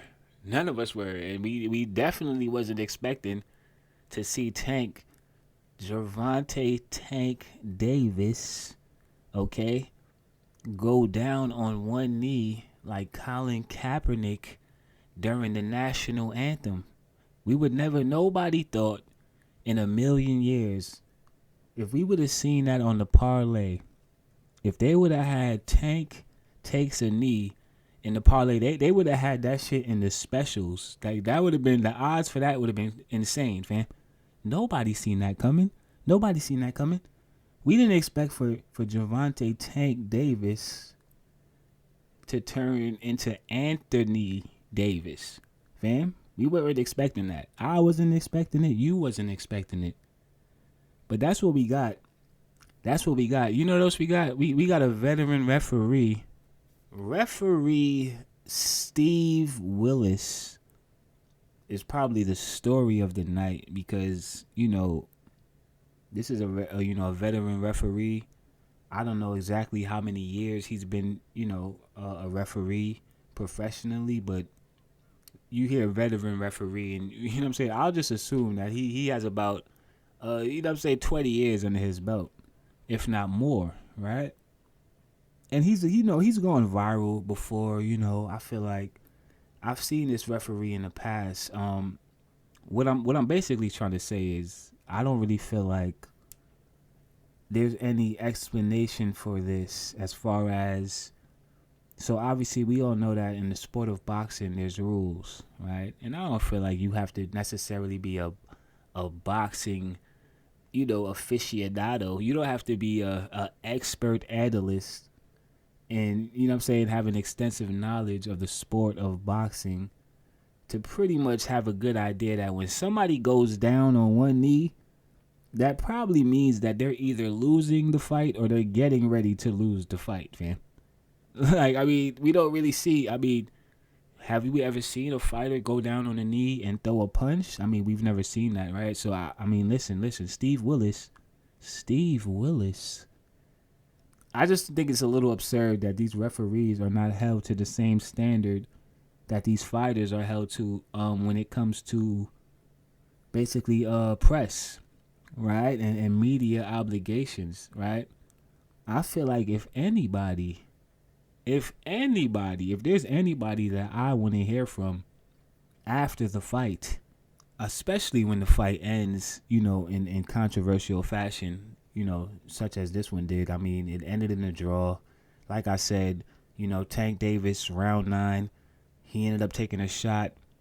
He went down on one knee. It was momentarily. It wasn't, he wasn't down for too long. He actually ended up getting up, going to the corner. I believe one of his cornermen actually jumped up on the apron, which is also another, something else that's prohibited in the sport of boxing, right? In between rounds, nobody's allowed to, basically jump up on the apron and assist a fighter. As a matter of fact, the only time somebody in the corner is allowed to jump up on the apron is when they're getting ready to throw in the towel for a fighter, right? Basically accepting defeat for the fighter.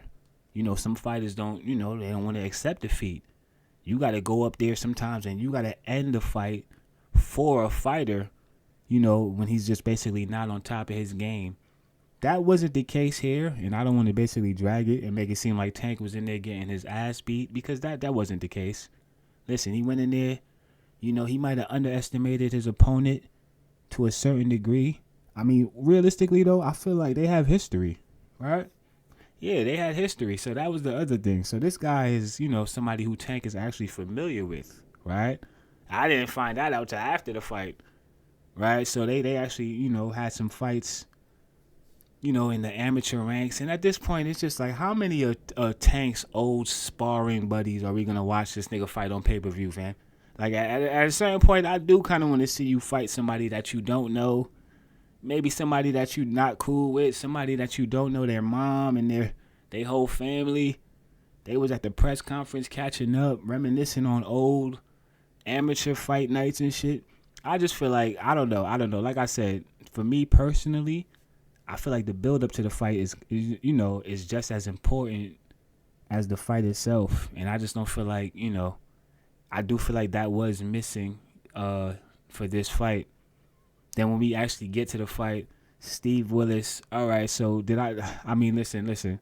Tank took a knee, okay, it wasn't called, okay. I guess Steve Willis was looking at something else, okay.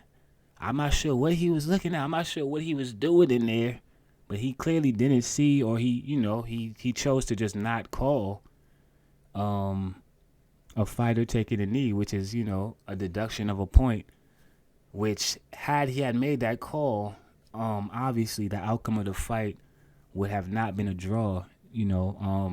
Tank actually would have been taking his first loss. So there's some controversy. At the same time, like I said, I do feel like, you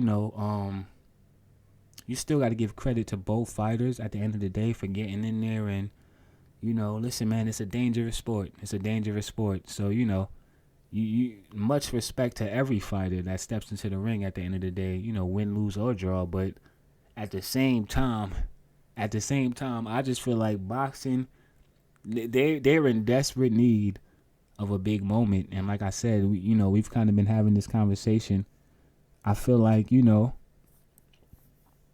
every time we get a Tank fight, like I said, the expectation is that, a big moment is getting ready to happen, And it was a big moment.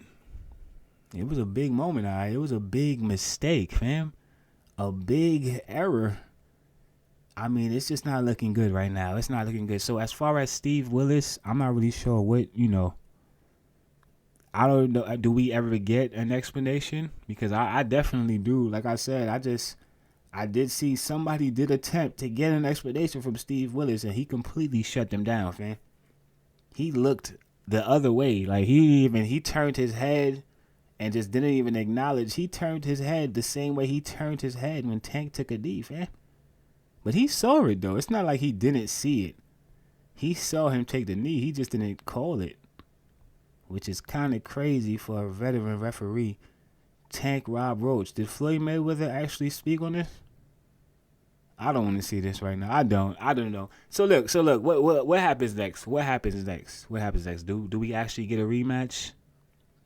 Do we actually want to see a rematch? I mean, at this point, I feel like if they plan on running this back, from what I heard, they plan on running this back real soon. If a rematch is actually going to happen, I feel like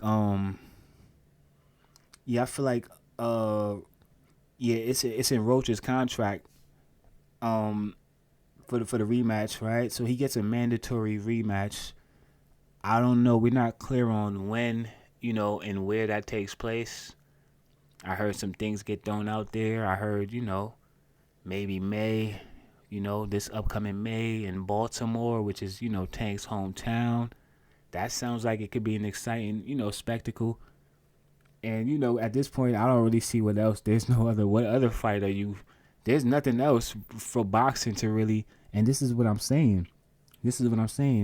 Outside of Tank, you really don't have that much excitement in the sport of boxing right now, I feel like Canelo, I don't know, man. Canelo's kind of at that point now. He's near retirement at this point. I feel like, how old is Canelo now?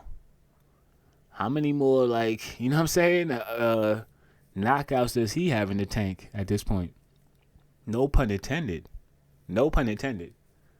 How much knockouts does Canelo have in the tank, and does Tank have a rematch in him in the next 2 months?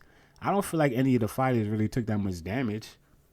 I mean, at the same time, I wasn't in there getting punched, right?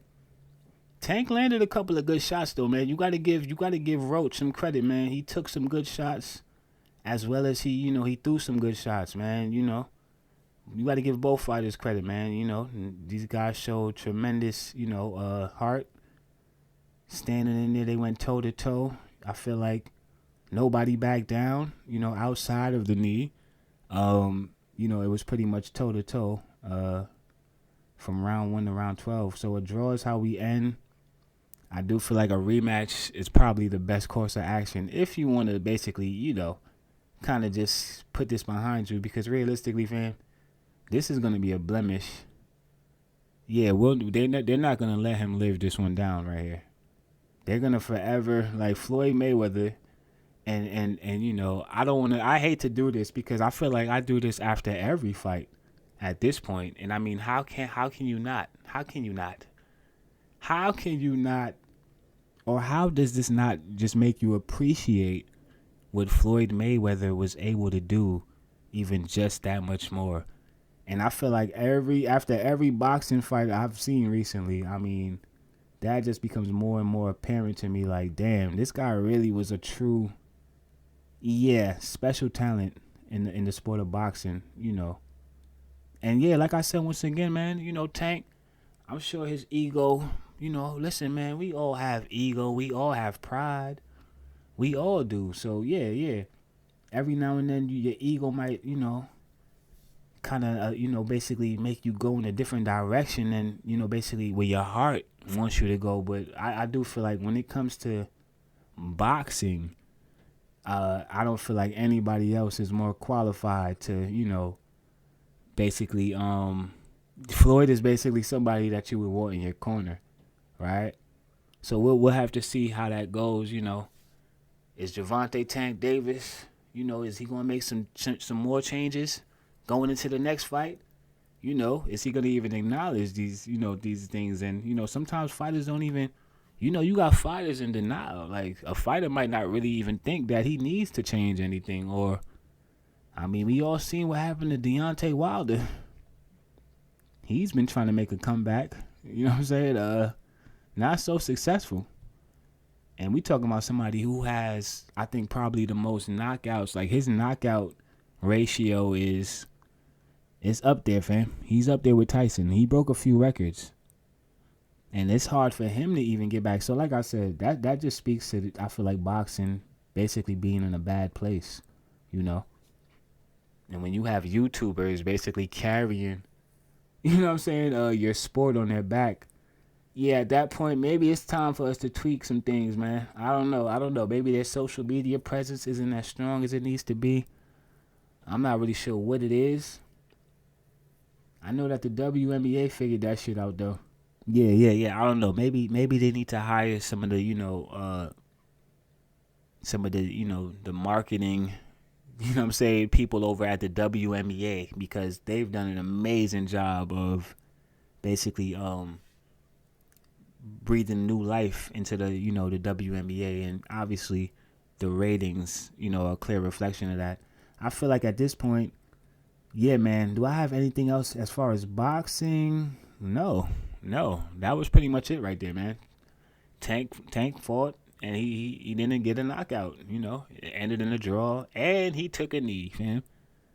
I'm just saying, man, I don't know. Hopefully we bounce back and we come back stronger and better for our next fight. I feel like on that note, right there, moment of adversity, I feel like we're in sports, and I just feel like, damn, hold on, I'm not ready. Look, all right, man, we it's tough, man. This is the tough part of the gig right here, man. It really is. We just spoke about Gervonta Tank Davis, and just basically how, he's going to have to kind of use his moment of adversity to bounce back, and come back stronger. I feel like, Kyrie Irving, man, obviously, we more of the same for Kyrie. Obviously this situation is completely different, but obviously, listen, man, injuries are always tough, when it comes to, professional sports. But a torn ACL is probably, just one of the worst injuries for a basketball player, and especially a player of Kyrie's caliber. Obviously, we all know Kyrie Irving and his ability to go out there on that floor night in and night out and, basically be the most exciting player on the floor. And he's been doing that, man. He's been doing that, and that's what makes this suck right here because obviously, Kyrie Irving out for the rest of the season with a torn ACL, and it's just like, I mean, what are you going to do? What are you going to do? This is part of the game at the end of the day. You know what I'm saying? Listen, fam, this is not ballerina, okay? These are physical sports, and injuries are obviously a part of the game. It sucks, though. It definitely sucks. It's not something that you want to see, especially, like I said, once again, when it happens to a player who, you basically just look forward to seeing play, right? And then not to mention, like, just, a player who basically went through as much as he did. And, obviously we kind of all know his story and, basically the road that was traveled to get to this point.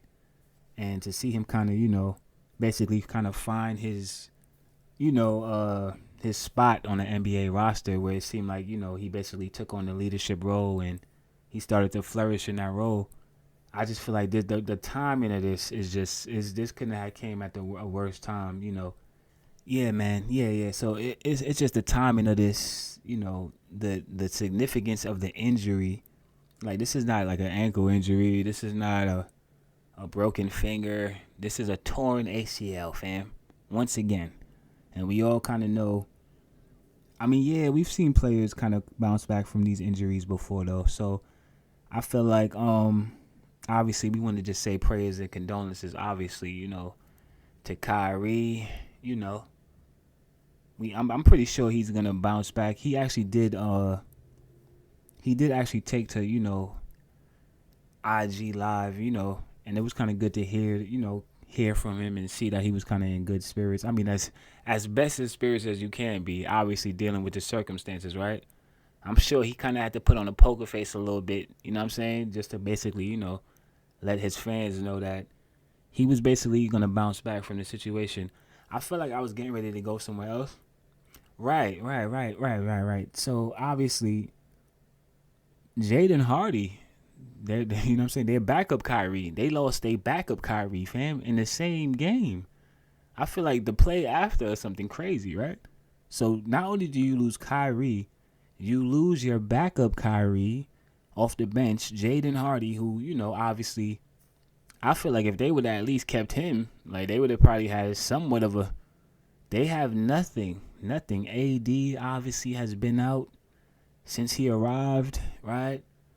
And at this point, it's looking like a shutdown season for the Dallas Mavericks. And, I mean, I don't feel like it's the end, the end of their, their championship hopes, you know what I'm saying, and aspirations necessarily, but I do feel like it's going to be a little while. It's going to be a little while because you got to consider the fact that by the time we don't even know how long. So let's say best case scenario, Kyrie comes back next year just before or just after the All-Star break. That's best case scenario, right? Let's just say that does happen.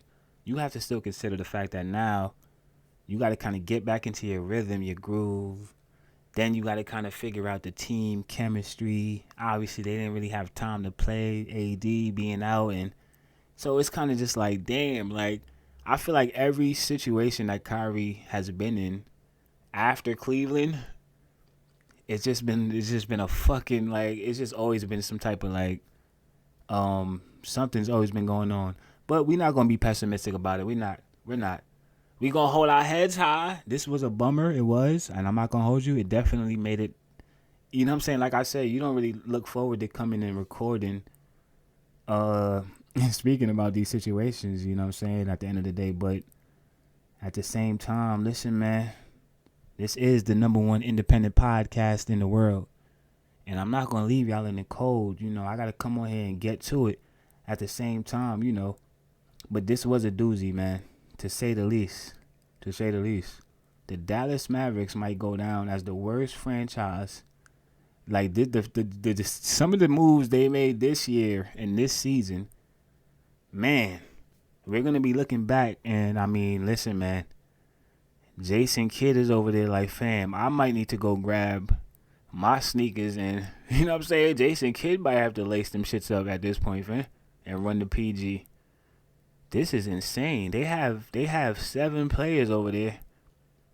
I don't know. So what do? You shut the season down and you come back stronger next year, man. I do look forward to seeing, the team actually healthy, right? Because I do feel like, when the Dallas Mavericks are healthy, they probably are going to be unstoppable.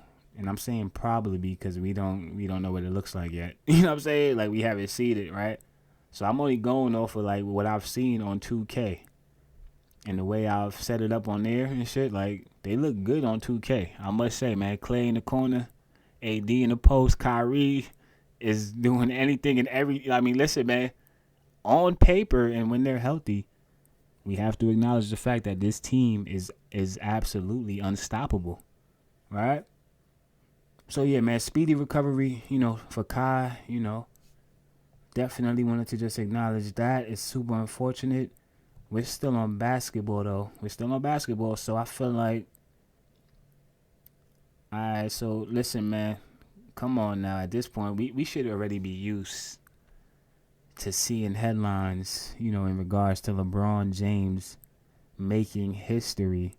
At this point, I mean, listen. I mean, I don't think there's a player in sports at this point who has more records. LeBron James, the first and quite possibly the only player to ever reach 50K. Yeah. Absolutely. I mean, once again, I've said this in the past. I'll say it again. I'll continue to say it. Anytime we're having a conversation about LeBron James, I take my hat off. I mean, the utmost respect for this individual. I mean, as an athlete, but not only just as an athlete though, just as a man, just as an individual. And obviously, I don't know LeBron personally, but what I'm saying is this: when we look at, just look around, man. Look at all of our greats today, and I mean, I feel like it's safe to say that we're losing more of our greats than we're seeing them basically go out gracefully, right? So I just feel like LeBron James is on a trajectory right now that I feel like we don't see many black men. We don't see any men reach 50,000 points. But what I'm saying is this: the way he was able to kind of carry this responsibility and kind of remain the face of the NBA, the face of every franchise that he's ever been on. He's 40 years old. He just hit 50,000 points, and he's still playing at the top of his game. I mean, I can't applaud this man enough, is what I'm saying, right? There's not enough soundboards, ain't enough episodes I could do to give LeBron James, his just due. I mean, absolutely incredible. And I definitely did see Stephen A. Smith. I mean, listen, man, this is an endless debate, I guess, at this point, right? When it comes to Stephen A. Smith and, the whole Michael Jordan versus LeBron conversation, I feel like I just came on here on my last episode, low key, and I feel like I said this, like, I don't really feel like you can't even continue to have that conversation anymore. Jordan was great, okay? He was. LeBron is. Because LeBron James is still active and he's still breaking records. You can't really compare these two individuals anymore, fam. They came here to serve two different purposes. They wore two different jerseys. They did different things, fam. But LeBron James, I mean, listen, man, 50,000 points and counting. Is he going to hit 60 at this point? I mean, I wouldn't be surprised if. I don't think this is his last season, is what I'm saying, dog. 60 is probably loading, fam. If not 70, okay? We just had a conversation about LeBron James and that milestone 50,000 points. Stephen A. Smith, listen, man, Stephen A. Smith, he wasn't going to allow LeBron James to be the top story of the week, quite frankly, fam. Stephen A. Smith is out here, he's doing big things as well. I do feel like, the Jordan LeBron debates. I do feel like we're gonna get to a clip here that I just seen in real time. LeBron James apparently confronts Stephen A. Smith at a game. So Stephen A. Smith apparently, what was this, at a Lakers game? Yeah. Stephen A. Smith sitting courtside.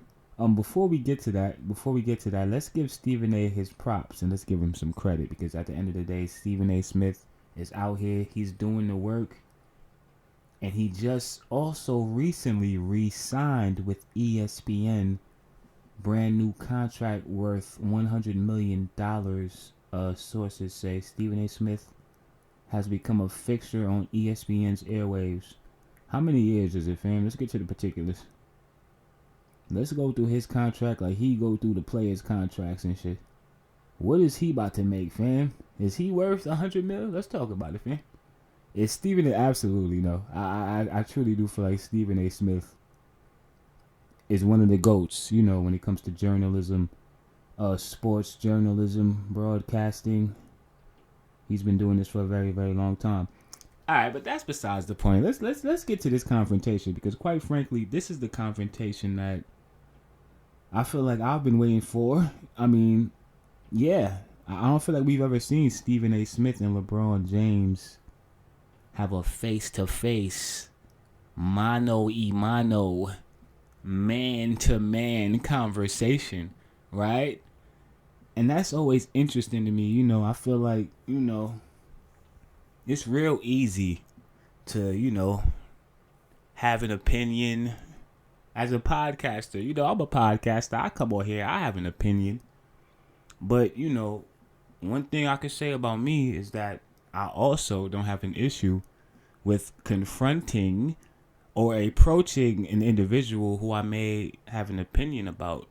I don't have an issue with having face-to-face conversations. But just off of the thumbnail, the way LeBron James is hovering over Stephen A. Smith like a UFO, fam. He's standing in front of him like he looked like he about to slap his goddamn head off, is what I'm saying. I'm getting ready to play this clip. Yeah, but I do feel like we do have to bring back, we just need more violence in 2025. Understand what I'm saying here, though. Understand what I'm saying. I'm not talking about the violence, planes crashing, and Tesla trucks blowing up. Not that. I'm talking about that face-to-face, mano-y-mano, physical contact violence, if and when it's necessary. Let me play this clip, though, because I haven't seen this yet. Coming up to me. Oh, so he's explaining. Hold on, this is great. Hold on. So this is Stephen A. Smith. That was a very, very choked up Stephen A. Smith, might I add. He looks a little shaken up. I'm not gonna hold you, fam. Stephen A. Smith is a veteran. He's been doing this for a long time. This is not his first. He's pretty much seen it all and done it all when it comes to sports broadcasting. But like I said, what I'm saying is, I don't think he's ever met LeBron James face to face. So this is Stephen A. Smith on ESPN First Take, and this is him explaining the confrontation that he had with LeBron James. Let's take a listen. That was LeBron James coming up to me, unexpectedly, I might add, to confront me about making sure that I mind what I say about his son. Can't repeat the words because they ain't suited for FCC airwaves. That's what he was doing. That wasn't a basketball player confronting me. That was a parent. That was a father. And I can't sit here and be angry or feel slighted by LeBron James in any way in that regard. Now let me tell you what I feel. I never would speak negatively about your son.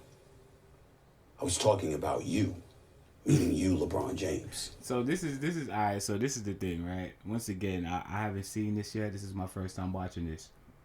Off top body language, right? Stephen A. Smith. Listen, man, He shake that left shoulder, shake that right shoulder. He's doing a lot of shaking. His eyes are watering. It looks like he might have even been tearing up a little bit before this clip. I don't know what's going on. I have nothing but the best wishes for Bronny James.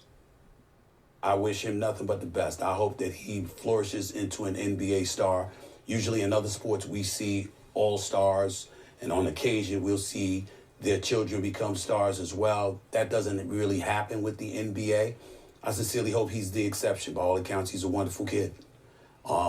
And I don't know anybody who roots against him, and it certainly isn't me. But in the same breath, at the time that we were talking about him, he was percolating to such a degree that the Bronny James stories had gone viral. And so we had to talk about it. I don't think it's time for And when I said the things that I said, Bronny looked like he was playing with Stephen A. Smith. Obviously, Stephen A. Smith, you know, he felt the need to come on. He didn't necessarily apologize, but he empathized. You know what I'm saying? I guess he's saying that he understands his position as a father. What I'm trying to figure out is, why are we going back? I feel like Bronny I feel like we got past that a little bit, right? Bronny's been playing amazing basketball, and realistically, you know, we haven't even really had that conversation, right? We spoke about basketball. LeBron, you know, Bronny James, he might be the most improved player at the end of the season, fam, when it's all said and done. Because at the end of the day, he is in the NBA. And I don't think there's any NBA player who's had a better start to their NBA career than Bronny James. Realistically, when you look at this, I mean, this kid is sitting on the bench one night next to Luka Doncic and LeBron James, who is his father. He just scored 50,000 goddamn points. Then he has the opportunity to basically take what he's learning, you know what I'm saying, from pro basketball, and then he's going to the G League to dominate the players down there. I think that LeBron James and Bronny James, or Bronny James, is gonna be just fine in the NBA. You know, obviously LeBron James, we're not gonna see that again from anybody, right? Those are pretty big shoes to fill, to say the least. But I mean, we got our Stephen A. LeBron, you know, confrontation, I guess. You know, is LeBron James, is he gonna like come and sit down now on First Take? I feel like, you know, we seen Kyrie, we seen Kobe, we seen all of the greats that had, you know, basically tension with Stephen A. Smith. You know, we kind of got to see that moment, and I do feel like, I don't know, at this point, based on what we just seen, I guess we already just got that moment, fam. We got it face to face, courtside. He said he pulled up unexpectedly, fam.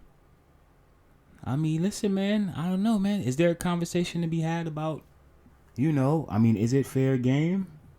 Is it fair game? Like, I mean, in other words, these journalists have a job to do at the end of the day, right?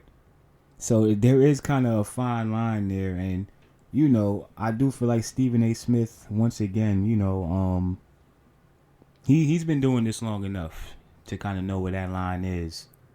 So, you know, that's the situation, man. Stephen A. Smith, LeBron James, obviously, once again, congratulations to LeBron James, 50,000 points. The first and only NBA player to achieve that stat line. Absolutely amazing. I feel like, are we still on NBA? A couple of plays been going off lately. Never when I'm, you know, I mean, listen, man, I don't even really want to speak about my parlays on this episode. I don't, fam. Because realistically, like I said, man, I said I was done with FanDuel on my lie, and I lied. I did, man. I spun the block so fast. It's just hard to accept defeat, man. It is.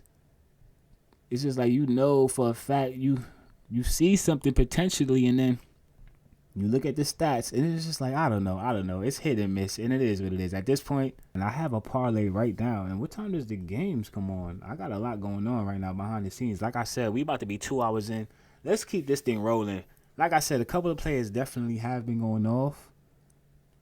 I feel like I want to acknowledge a few of those players right now. Shai Gilgeous-Alexander. I mean, listen, man. Listen. This kid right here is unstoppable. I definitely shout out to, I don't remember the name of this. I used to work with this guy, man. I don't have his name right now. If I had his name, I'd say it. I'd tag him, the whole thing, fam. This motherfucker was the only person I knew that was on the Shai Gilgeous-Alexander bandwagon way before, you know what I'm saying, he started to play this way, you know. And I feel like he saw something early and he was spot on, fam. I mean, when they traded him from the Clippers, like, this guy used to come into work every day with his head down, damn near in tears. Like, I can't believe we just traded away. This kid is the future of the NBA, and realistically, he might have been spot on. He might have been a damn gypsy, is what I'm saying, fam. I'm not sure how he knew. But he knew, fam. Shai Gilgeous-Alexander is definitely the face of the NBA right now. As far as the next generation of guys, listen, man, John Morant, I don't think he really wanted that much. We thought he did. Wemby is going to be hurt, man. I mean, realistically, fam, we kind of see the trajectory he about to be on. Great talent, but unfortunately, you know, those injuries, man. Shai Gilgeous-Alexander is the face of the NBA going forward. After LeBron, I feel like Shai is next up. We thought Luka might be, but he wasn't. He couldn't even remain the face of his franchise, fam. So clearly that might not be. I don't know, man. I definitely want to highlight the Cleveland Cavaliers, you know, who, yeah, they can get some applause. We can show Cleveland some love. We were just speaking about LeBron James. Obviously, that's LeBron James' hometown. And realistically, you can't help but just think sometimes, like, man, what would that have looked like? What would that have looked like right now if LeBron James just so happened to just stay in Cleveland, fam? I don't know. We see what they look like now. Realistically, though, I don't know. Anyway, I don't want to have that conversation right now. But we've heard, you know, basically players aren't usually basically their best when they're playing next to LeBron because he overshadows, or, you know, maybe the pressure would have just been a little bit more turned up over there, you know. And I don't know if we would have seen the same team, is what I'm saying, right? I know this right now, though. They definitely are the first team. The Cleveland Cavaliers are the first team to clinch a playoff spot. So, obviously, like I said, you know, they've been playing tremendous basketball throughout the regular season.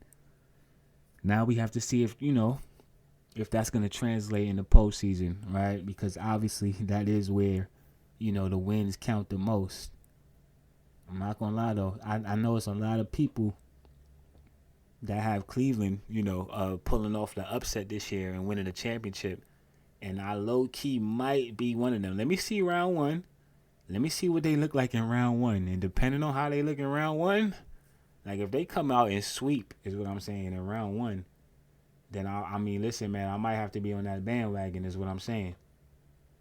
Donovan Mitchell is a franchise player. Yeah, absolutely. Jared Allen, Darius Garland, Evan Mobley over there going crazy as well. Can't ignore what he's over there doing. He's like a damn near double-double machine. You know what I'm saying? Except on the nights when I have him on my parlay. But that's a whole nother conversation for a whole nother episode. We're going to do a parlay episode at one of these days, fam. And we're going to do a deep dive and have a deep discussion, an investigation, if you will, on what is going on. The jig is up, FanDuel. I think I figured something out.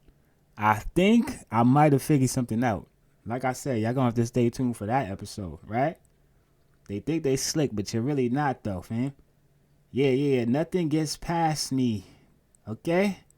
Willmatic TV. All right, fam. Listen, at this point, I want to, I must say the Lakers definitely, you know, they've turned things around as well.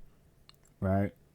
So, like I said, this is going to be interesting. The postseason, the Golden State Warriors, you know, after the Jimmy Butler trade, I feel like they went 9-1 or 10-1 or something crazy. Like, they've been on like a little streak. I feel like Steph Curry has a different energy now, you know. They do seem to be a little bit more revived over there, you know. So we're looking forward to, you know, an exciting postseason minus, you know, Kyrie Irving and the Dallas Mavericks, which, once again, like I said, fucking sucks. Okay, and I damn near might. I realistically, I was done with the NBA. Like after that, like I low key. Yeah, I'm still kind of in the air with it. Like as if like I don't know if I want to even continue to watch. Is what I'm saying. It's just like damn, like out of all of the players, bro. But you know, listen, man. Like I said once again, these things do happen, and injuries are a part of the game. You know what I'm saying? Hopefully everybody else can stay healthy. Damn, Wemby out too. Joel Embiid is out for this season. As we speak about injuries, I was getting ready to forget about this. I was ready to move on to music, fam. And realistically, Embiid is always injured, so that's the real reason why I damn near forgot about this, because it's pretty much the norm at this point, right? We you know, out for the season at this point. You know, Philadelphia, they just gonna go ahead and shut him down. Like it doesn't really make sense for us to, you know, continue to risk any further, you know. And yeah, that's just another situation where it's kind of like, you know, with the Kyrie situation, you know, we're not so accustomed to seeing Kyrie out for long extended periods of time. I mean, not unless it's COVID or something. I mean, you know what I'm saying? Unless the Brooklyn Nets is in their feelings or something, right? Kyrie's usually, so what I'm saying is that's why that kind of hits a little differently, right? Kyrie, not to mention the way he plays the game, and you know, big men, it's kind of more common to see a big man get an injury. But what I'm saying is this: Embiid, he's been injured. I seen a stat the other day where, I mean, something staggering, where like his career games played versus his injury, like the games that he was out, is like more than the games he played, or something crazy, right? Like he's been out with an injury for more games in his entire career than he's actually played games, right? So, I mean, needless to say, this is, you know,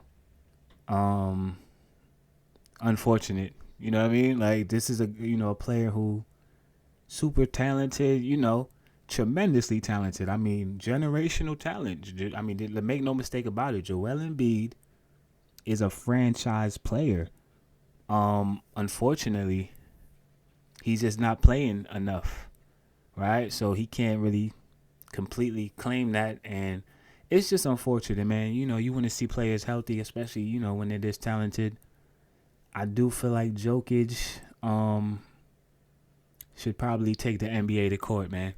That season where they gave Embiid MVP and he could have three-peat or something crazy, he low-key might want to take Embiid and the NBA to court, fam. Like, this might be a whole lawsuit, fam. Give me my MVP, fam.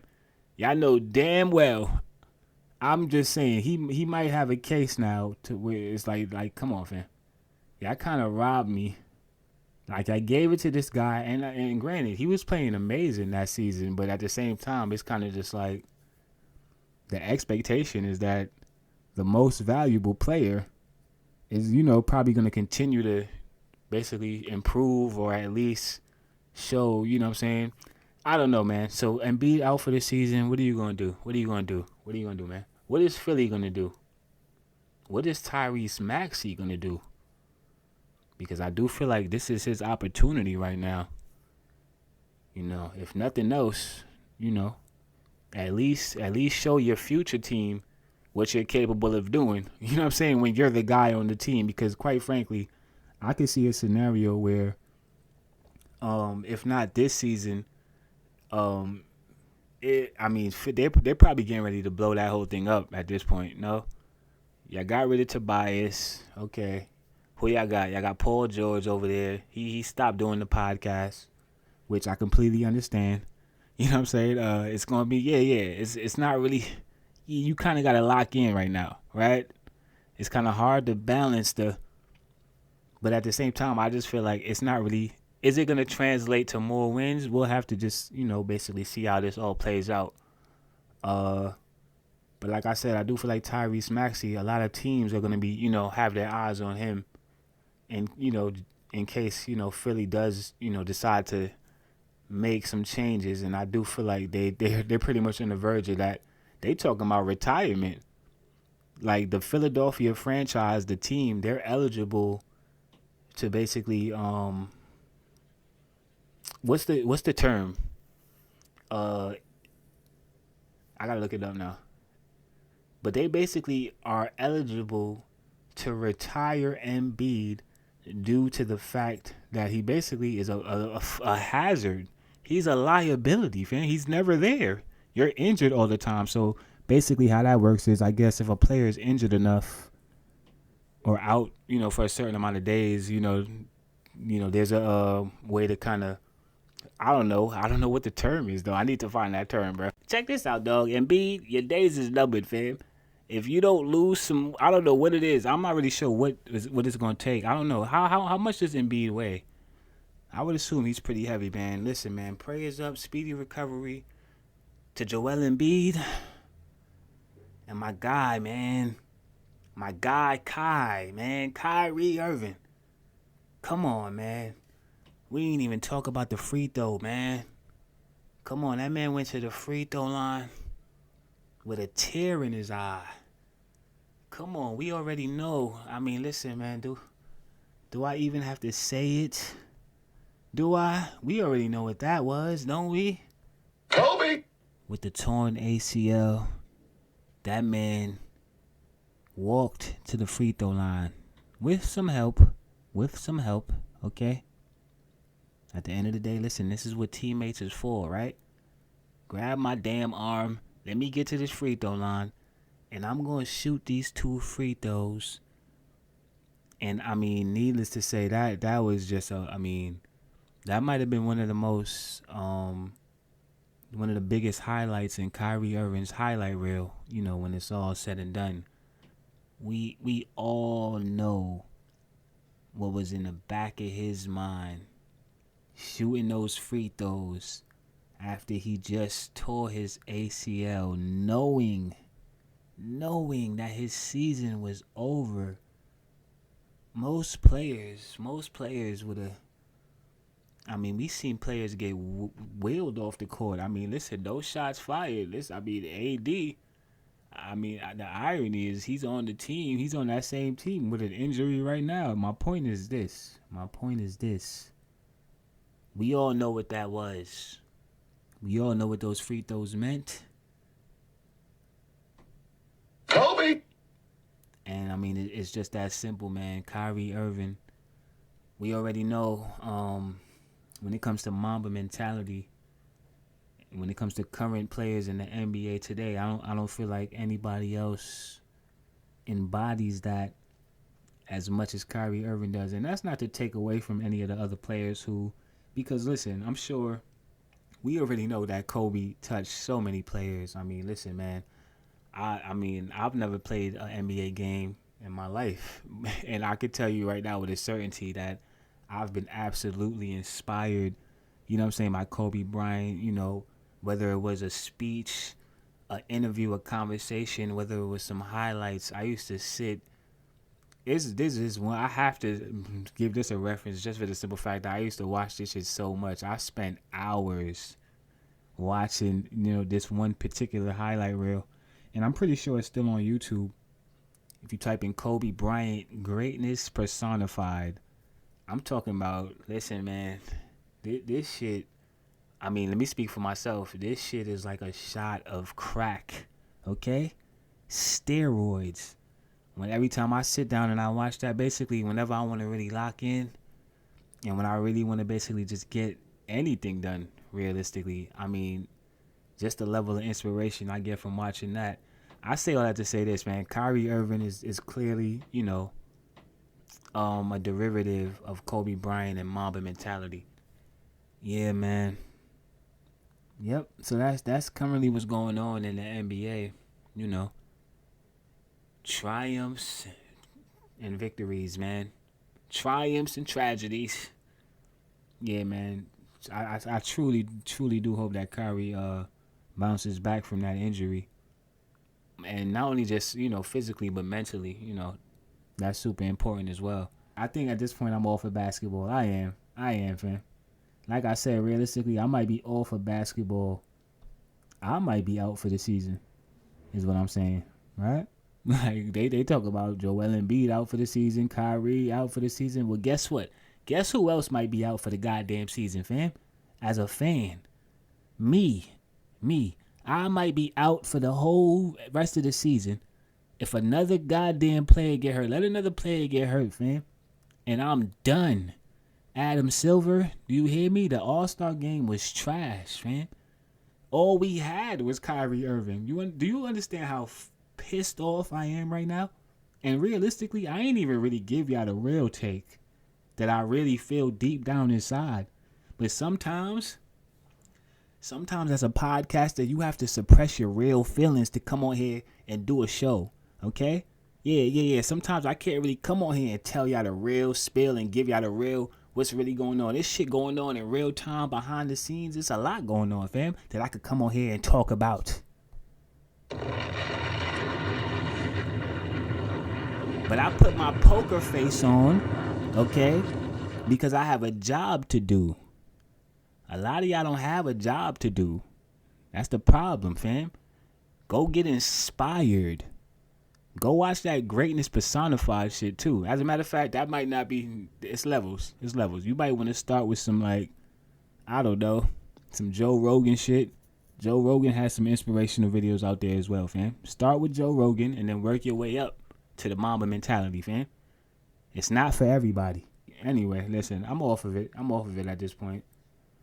Let's get off of that. Let's move on. At this point, I don't feel like y'all necessarily need a 4-hour episode at the top of March, right? We didn't get the Kendrick Lamar GNX Deluxe. We didn't really get the heavy hitters like that. You understand what I'm saying? So I just feel like I'm trying to really save those 4-hour episodes for like when we really have some shit to talk about, is what I'm saying.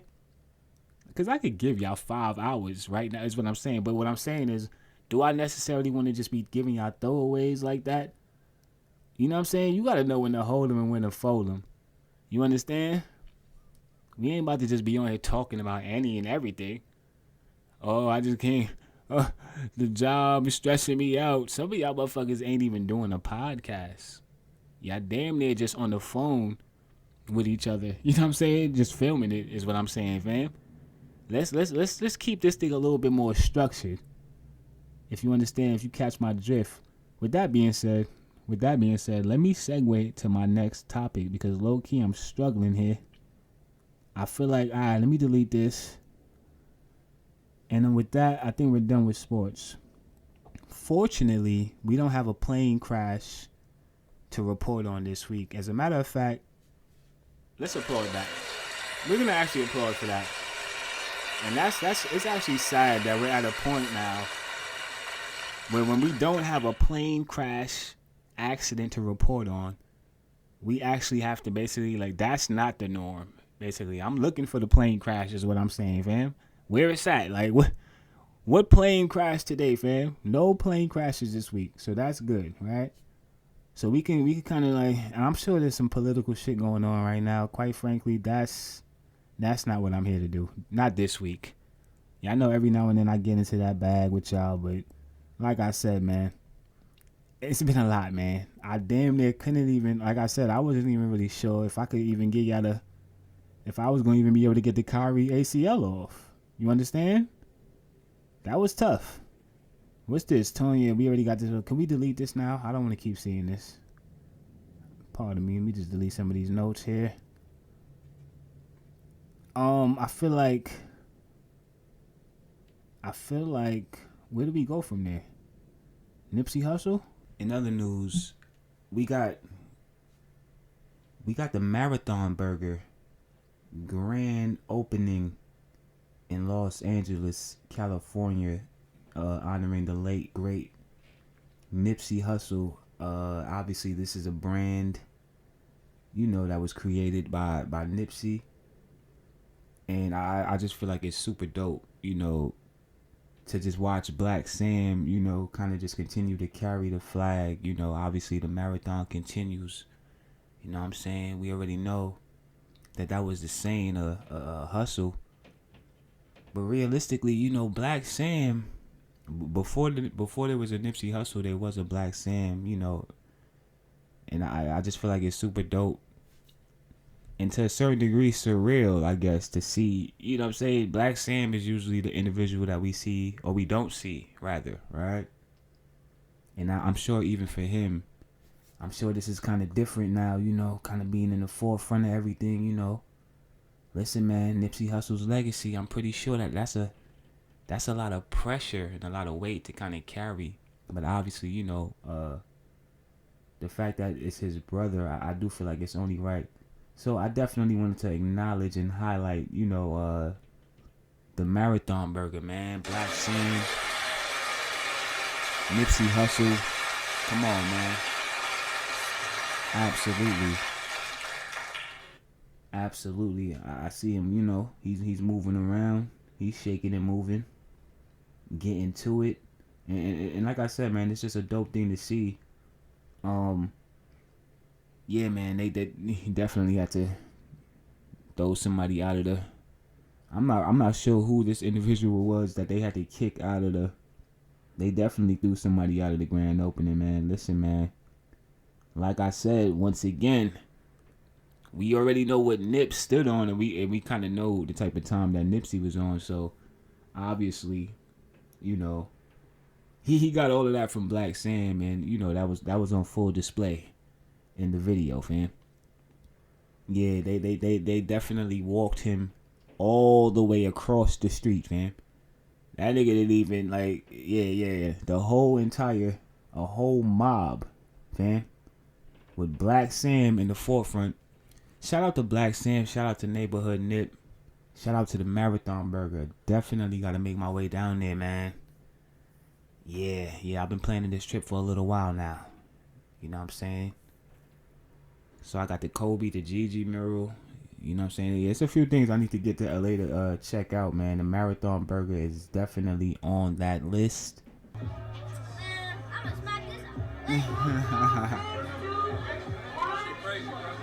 I'm not gonna hold you. It's definitely bittersweet.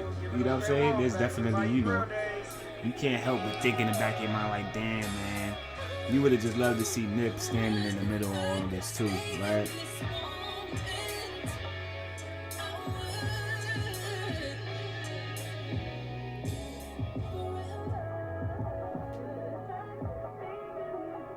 Yeah, man. Shout out to Black Sam, man, for keeping the legacy going.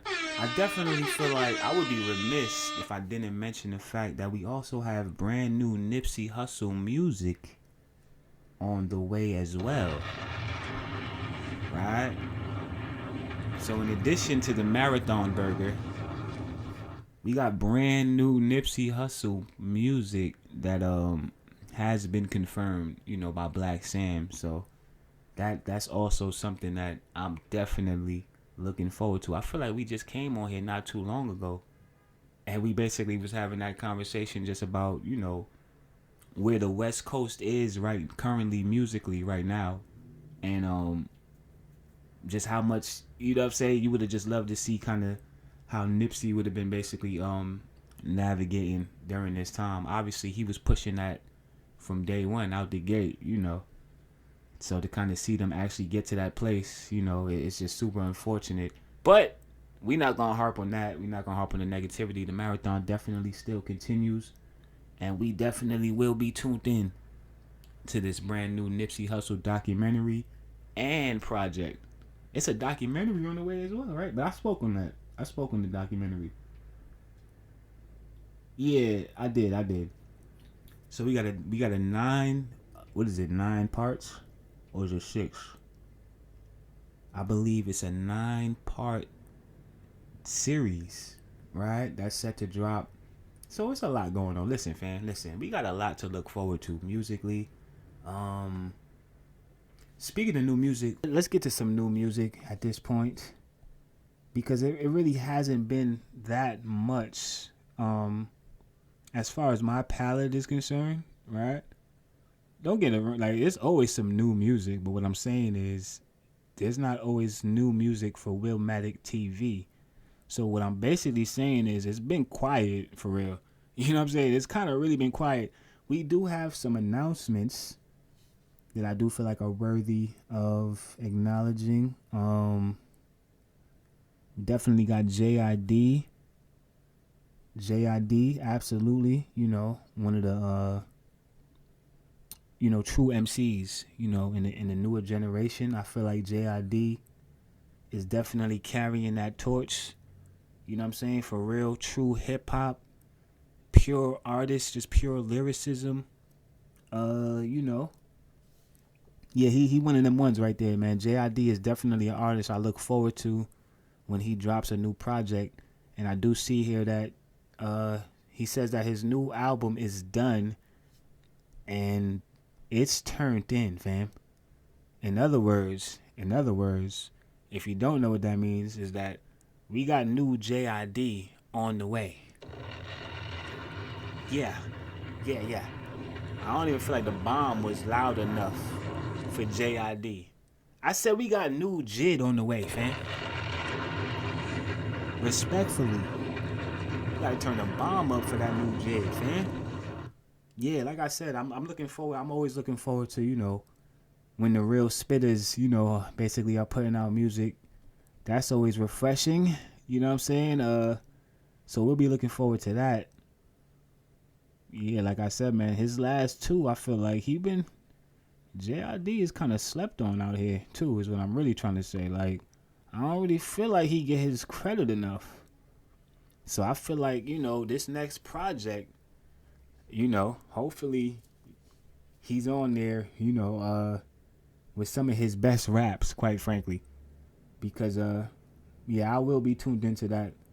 Absolutely. I feel like we're on new music, but I do briefly want to just take a moment. We kind of started the episode with this. Listen, man, a week off and some change. Listen, man, come on, man. I had to shake some of the cobwebs off early on in the episode. Y'all know that intro that's the rough. Like, that's kind of like, you know what I'm saying? It's basically the equivalent of, like, basically, and I seen somebody just recently use this analogy. I don't want to make it seem like I just came up. Y'all know I freestyle everything I do on here, right? When I get something from somebody, I'm going to let y'all know that I stole this one right here. But it's basically the equivalent of, like, when you're getting into the pool, right? You might be the best swimmer in the world. You know how to swim, but you still have to deal with that initial shock of basically dipping yourself into a cold pool, right? You still deal with that, is what I'm saying. So I say all that to say this. I made a boo-boo. And we spoke about, we paid homage to some legends that we lost this past week. And I didn't, I completely forgot about legendary musician, icon, Roy Ayers, who is, known for, Everybody Loves the Sunshine. Classic, timeless record. We want to just take a moment right now, right here on the Everybody Can't Go podcast, to say thank you, Roy Ayers, for an amazing, career. Rest in peace. Right? I didn't want to leave Roy out like that. You know what I'm saying? I had to throw that in there just for the simple fact that, like I said, this was actually like I just seen that today. So that's really what happened. The screenshots is not in order. I'm going to have to figure that out, fam. Listen, man. At some point, the bag not really there yet, but I'm definitely looking to, like, I need to hire somebody to, like, you know what I'm saying? I need a staff at this point is what I'm saying, right? I really don't, though. It would help a lot, though. I got 2 different Tory Lanez screenshots. Let me give y'all some transparency.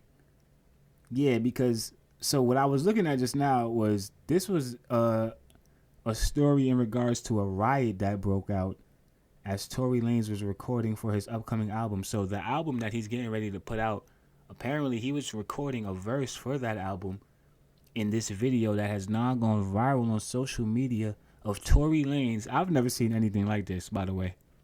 I do feel like it's kind of crazy that he basically trying to rap his best, you know what I'm saying, sell verse. You know what I'm saying? He probably just wrote that shit in the yard, like, with all of his, and I mean, he couldn't finish the verse because a riot broke out in the background. They ended up spraying pepper spray. It was a whole thing. He started choking, and it looked like a scene from a movie, realistically. You know what I'm saying? And I don't know, man. This is kind of wild to kind of see some of these, some of the images that we're seeing today. You know, like I said, a lot of this stuff kind of has just become the norm due to the excessive, just the amount of access that we have now to basically, just the world is in our pockets, and everything that we see on our phones, and just all of the consumption. So a lot of this shit, you know what I'm saying? Like I said, it does still bug me out sometimes when, when we're watching videos of certain things. Like, I'm just kind of like, bro, what are we in the fucking Twilight Zone right now, fam? We don't even know if this man did. Anyway, because we don't even really want to go back down that road, fam. Then I think they about to, like, there's another lawsuit, and it's a whole mess. But with that being said, credit, listen, man, Tory Lanez is not going to allow the prison bars and the confines of the prison, industrial complex to break his spirit. And I mean, realistically, outside of what's being accused and what's being alleged, right? And as far as, what he's in there for now, you got to give him some credit as far as, basically him not allowing for that to break him at the end of the day, right? Like, nah, they threw me in prison, you know what I'm saying? But I'm still going to basically fight for my rights. I'm still going to put out my music, and at the end of the day, I'm not going to be able to be silenced, right? You can't silence me at the end of the day. You could create a system that you feel like is going to defeat me. You could plant seeds over here, and you could create a narrative over there, and you could use the blogs to try to basically create this perception and create this narrative. But at the end of the day, when I put my music out, you know what I'm saying, the fans still have to decide at the end of the day, and what I'm really trying to say is, because I'm not even going to hold you, that I just went left with that. I'm not even sure how I got to that, but what I'm really trying to say is Tory Lanez is definitely putting out a new album from jail. I'm not really sure what this is going to sound like musically. Like, we're not really sure if, we know Tory Lanez is kind of like a hybrid as far as he kind of does it all in there, right? He can rap, he can sing. I would assume that he not really on no R&B shit right now, right? So I would just assume that this is about to be some hardcore hip-hop. This might be the hardest album of the year. We don't know what this is about to be, is what I'm saying, fam. I would just imagine he has a lot of material, is what I'm really just trying to get to. So I must say, man, I wasn't really expecting this, but I will be looking forward to, I'm definitely going to listen to this album. I mean, this is like borderline Tupac types. This is what I'm saying. We haven't really seen this since that. Hey, yo, man. I'm skimming through this Tory Lanez album. Brand new Tory Lanez album, Peterson, out now on all DSPs. And I'm not gonna lie to you, man. I'm skimming through the album right now, and I'm not mad at the album. As a matter of fact, 1, 2, 3, 4. I got about 10 more tracks left to play. But what I'm saying is this. I don't want to completely get ahead of myself. I know I've come on here in the past, and I've gotten ahead of myself before. I don't want to make that same mistake. But all I'm saying is this. This quite possibly, as of right now, Tory Lanez dropped the album of the year. And I know it's still early.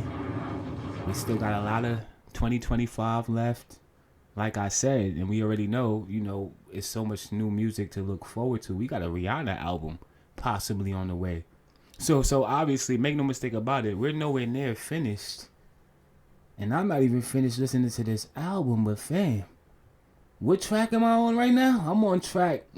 I already got one off of here that at least two, as a matter of fact, that I'm definitely I will be revisiting.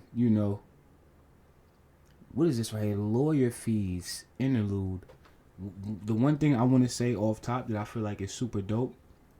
And I'm glad that he did this because, you know, the first thing that comes into your mind when you hear a rapper releasing an album from prison, I mean, at least for me, myself, you think of Tupac, right? And that whole time period where we haven't really seen this, like I said, you know, since then. So I do feel like it's super dope that, you know, he incorporated a lot of the Tupac moments from that time period throughout the album. I'm getting ready to play. This is Lawyer Fees interlude off of the brand new Tory Lanez album, Peterson. Let's get into it. Everybody can't go. What do you think they're doing this for? You were talking in the elevator. What do you think they're doing it for? Why are they doing this to you? They're making it bigger than, you know, they're making it so big now. Even the charges and what they're saying, it's bigger than who I am now. So all that you want to hear is that he's guilty, he's in jail, the reign of terror is over. I'm starting to think I don't know which story to read. I don't know if this is, you know, about, you know, black and white and loud and quiet, or is it about me and this girl? Because if it's about me and this girl, come on, we shouldn't even be here.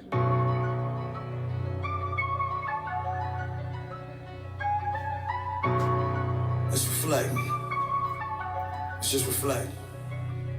The verdict day, guilty on all counts. My opposition finally did it, let the ball bounce. TMZ plays the announcement on the wall mouse. LA County Jail is yells from the wall sounds. Trial lawyer left me like she Kevin Liles. She was in bed with my opposition like wedding vows. Started seeing fuckery from bail amounts. The ones who pay her try to sue me over zealot counts. Sat up in that cell and spoke to raining for hours on end. Only way they could beat me was using the powers within. They eating hot wasabi calls and sours and gin. I'm ducking stab wounds, snitches, and cowardly men. Let's talk on a higher level. Put me in the grave, forgot to go out and buy a shovel. Rituals, wicked, and witchcraft on the highest level. All that divination never step up to God level. All of the artists that y'all Geppetto were all devils. I just wasn't going for that shit cause I'm all rebel. No strings attached, I'm independent on all levels. Pinocchio contracts in the back, they was all seven. Sean Holly, that's the name I would call special. Only a special person can rep you and want dead you. Go to your DNA expert and say don't test you. You fully excluded but inconclusive is what she tells you. The DA's first offer was 9 years. The second it was 6 and 85, about 5 years. My lawyer keep on pressing me to take it. I'm like, nah, I ain't do the crime, so I'ma sit it down right here. She's losing my bail hearings, I feel like it's on purpose. I begin to side eye, I'm seeing what's on surface. She's a black woman, so hey, I say I trust it. But at what point is it, nigga, you did me dusted? Working for my accuser and working for me. All of the information I give is at ROC. Y'all have my lawyer in y'all pocket, she circling T's. And that's why Megan always talk like jail was serving for me.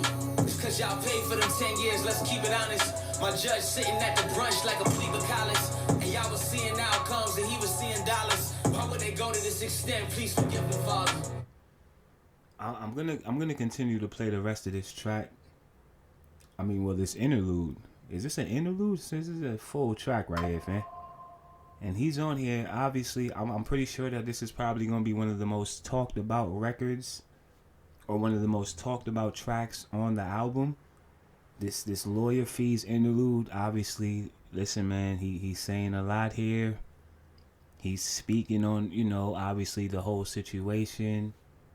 He's saying names. He said Meg, he said the lawyers, and obviously he's being very, very vocal, which I do find, you know, like I said, once again, this is, you know, an unprecedented album, right? In the sense that I don't think we've ever really seen this before, realistically, outside of, you know, Me Against the World, Tupac, right? For, you know, for a rapper to be on this level. And not to say that Tory Lanez is on Tupac's level, but obviously Tory Lanez is, you know, he's one of the, I mean, listen, he spoke about it on the album. This situation has made Tory Lanez that much more popular, right? So maybe if you didn't know about Tory Lanez before this, or you didn't hear his music before this situation, there's a pretty good chance that, you know, there's probably more eyes and ears on Tory Lanez at this point. All right, man, listen, I'm gonna go ahead and finish listening to the album because, like I said, I still didn't get, you know, I really just plan on skimming through this. I'm actually, you know, anyway, I'm in the lab right now getting this episode ready to, you know what I'm saying, drop on March 9th. Biggie Day and all that. Y'all know how I do. Brooklyn stand up. Tory Lanez is on is spitting his heart out, man.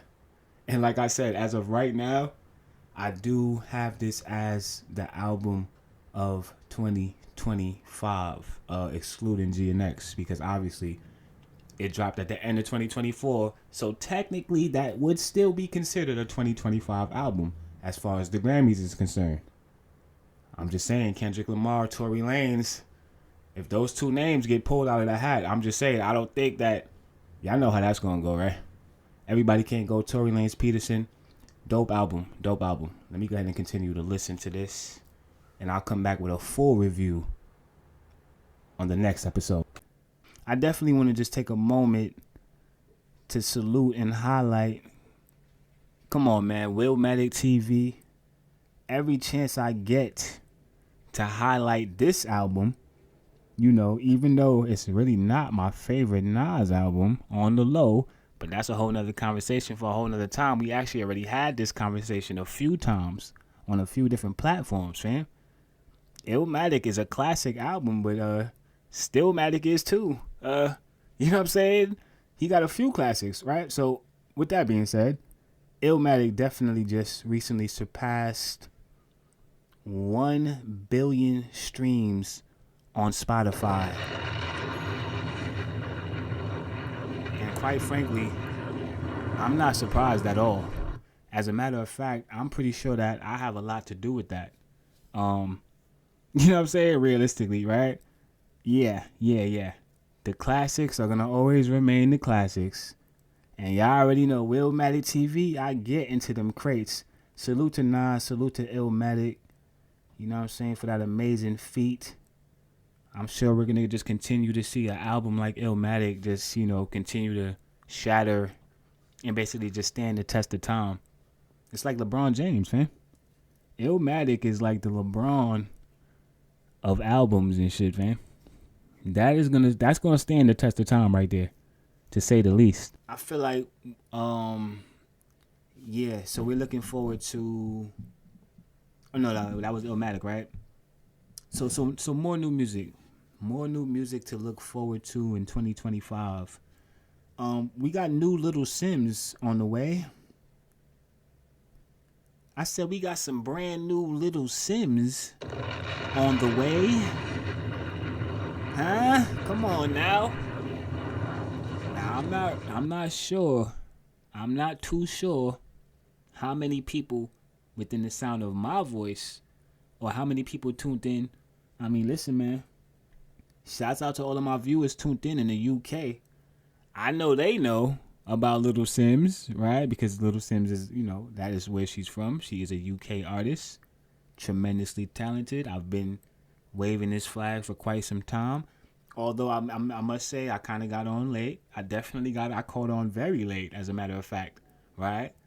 But it's kind of just like, you know, it's like when you find a treasure chest or some shit. It's like a diamond in the rough. Y'all know this industry, man. It's hard to really find those gems sometimes, right? And all I'm saying is this. I mean, and then also, you know, considering the fact that she's a UK artist, she's from overseas, I do feel like we don't really see. I say all that to say this. I seen what I needed to see. I seen enough and I heard enough. And I know that Little Simz is capable of, you know, she can really shut the game down any day now is what I'm saying, right? She's capable. She has that ability. She has that talent. Definitely put out a single recently. The name of this single is titled Flood, and it's out now everywhere on all DSPs. Super dope. You know what I'm saying? It's definitely a sound that Little Simz, I've definitely heard her in this bag before. And I definitely enjoy the fact that, you know, she has the ability to kind of, it's like a chameleon, right? You could probably put Little Simz in just about any recording session, and she's going to be able to kind of contribute to just about any session and, you know, anything that's going on. She could pretty much adapt to any sound and any style is what I'm saying, right? So needless to say, this album, you know, I'm looking forward to this. I feel like we haven't gotten a Little Simz project. It's been a little minute, too. It's been a little minute since we got Little Simz, fam. What was that, 2022? I feel like it was definitely 2022. Sorry, No Thank You.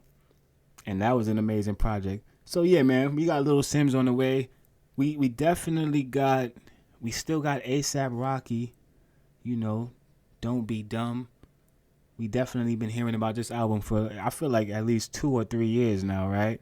And at this point, fam, you know what I'm saying? Listen, obviously, we kind of understand why we haven't gotten it up until this point. You know, obviously, I mean, listen, man, it was a trial. You know, it was some other things that kind of got in the way, quite frankly, that kind of slowed the process now. But I do see now that A$AP Rocky is, you know, it does appear that that album is gearing up to drop any day now. As a matter of fact, he was definitely just recently spotted. I would assume this is in New York. Yeah, so what it looks like is, yeah, this is definitely in New York. So A$AP Rocky spotted filming something major in NYC. I would just assume that this is some type of music video, maybe for a single off the upcoming album. So we got that to look forward to. He definitely got the Dalmatians with the... I mean, only A$AP Rocky is going to figure out to match the coat with the Dalmatians. That's kind of fly, low-key. I'm not even going to hold you, fam. I don't think I've ever seen anybody do this. Why hasn't anybody thought of this? It's not a bad idea, man. The Dalmatian print on the fur on the mink? Come on, man. This nigga is always in season. Like, who is his stylist? I mean, listen, we gave credit to his lawyers. And we already know his lawyers do an amazing job. But shout out to the stylist, fam. At this point. This nigga never had a bad fit on a day in his life, fam. This is not... I'm not mad at this one right here, though. The pants go hard, too. So, yeah, man. Hopefully that album is going hard.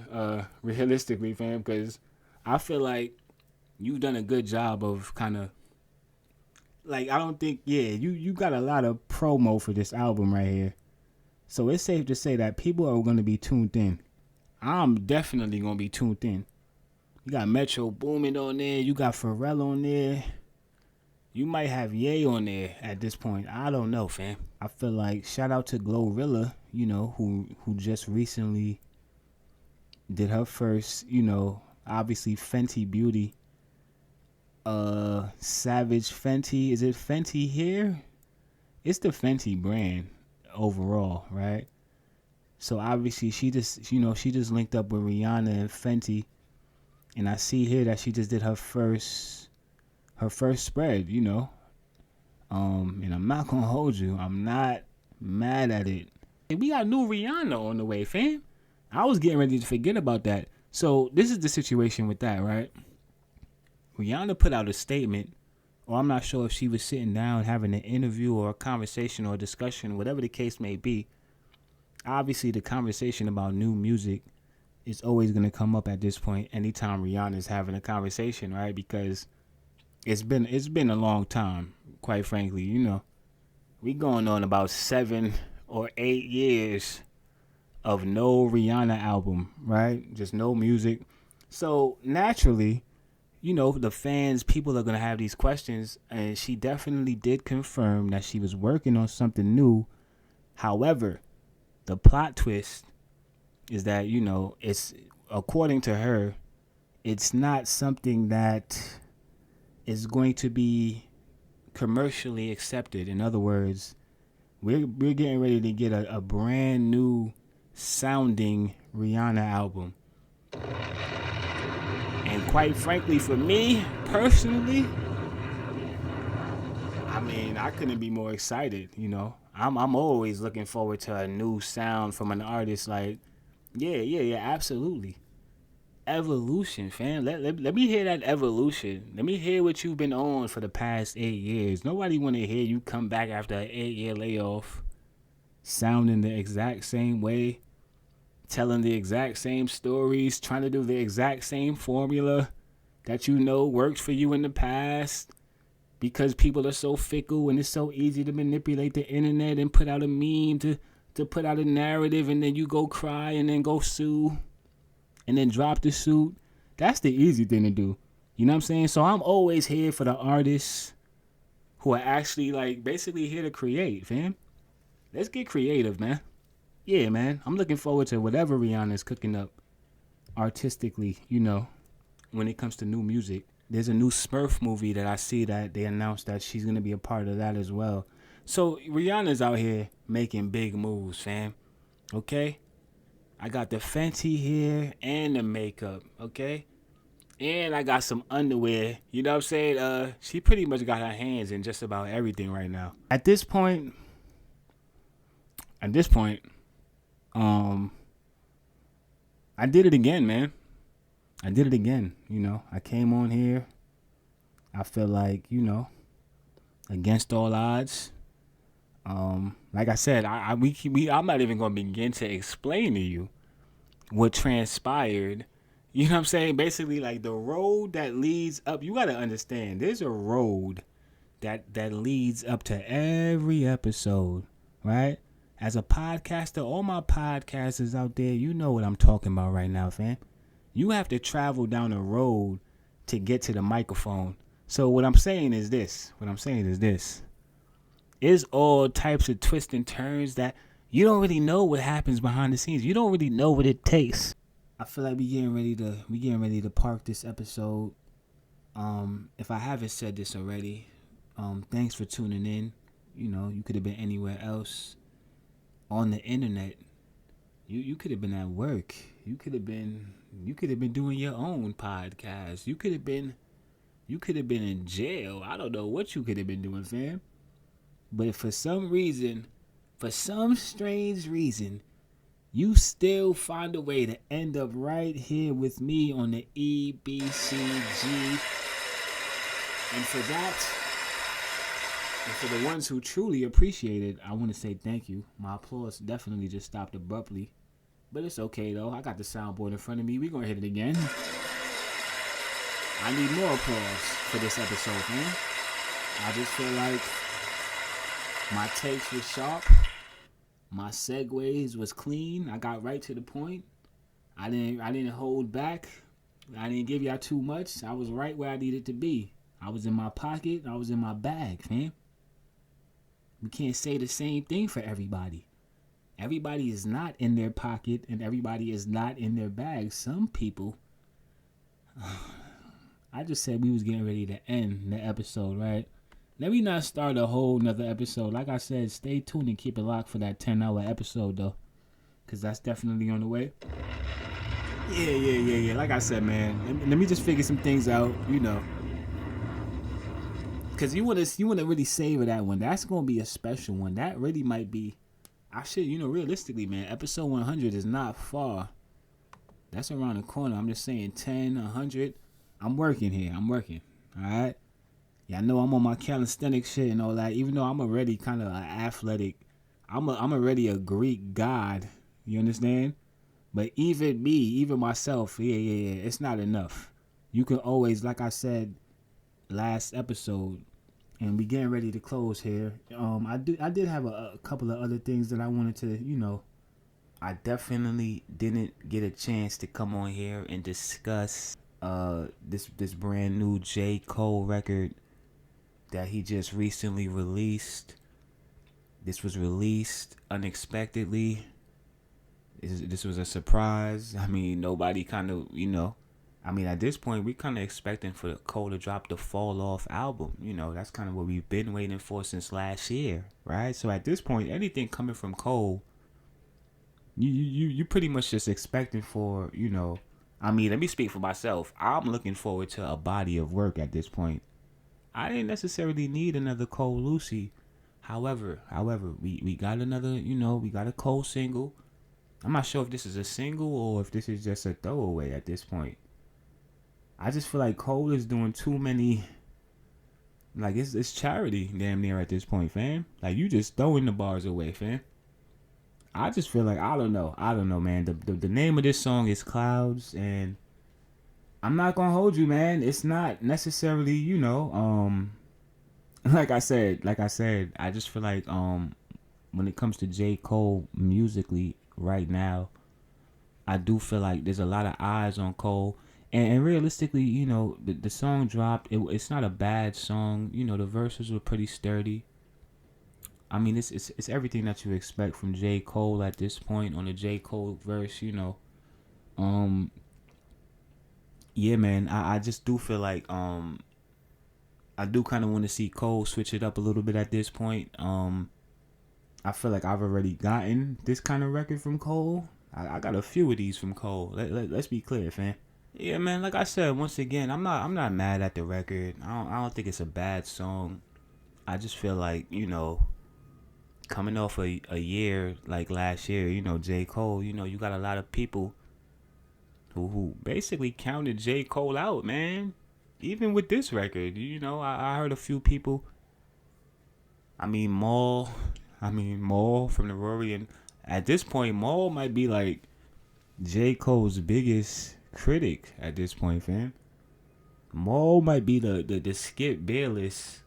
Like what Skip Bayless is to LeBron James, Maul from the Rory and Maul podcast, that's what Maul has become to J. Cole. I feel like Maul hasn't let J. Cole breathe ever since, you know, the apology heard all across the goddamn planet. Which I do still feel like it's just so crazy that was the thing that basically, look at what ended his run. You know what I'm saying? Like, when you think about it, man. This man apologized to his friend, okay? Not to the ops, not to some, you know what I'm saying, the opposing gang that he's beefing with and shit. Ain't like J. Cole is out here shooting it up, you know what I'm saying? Shoot him up, bang, bang. He's not on that type of time is what I'm saying. So I do feel like it's just a little ridiculous that an apology is what got us to kind of... I'm not canceling Cole. Y'all already know my stance. Y'all already know how I feel about the situation. As far as this record, though, and I'm getting ready to play it. The name of this record is definitely Clouds. I'm getting ready to actually play the remix. So Wiz Khalifa, shout out to Wiz Khalifa. Haven't heard him in quite some time, as you know, musically. So I guess, you know, it's dope to kind of see Wiz Khalifa. You know, this is brand new Wiz Khalifa, J. Cole, and the name of this record is Clouds. Let's get into it.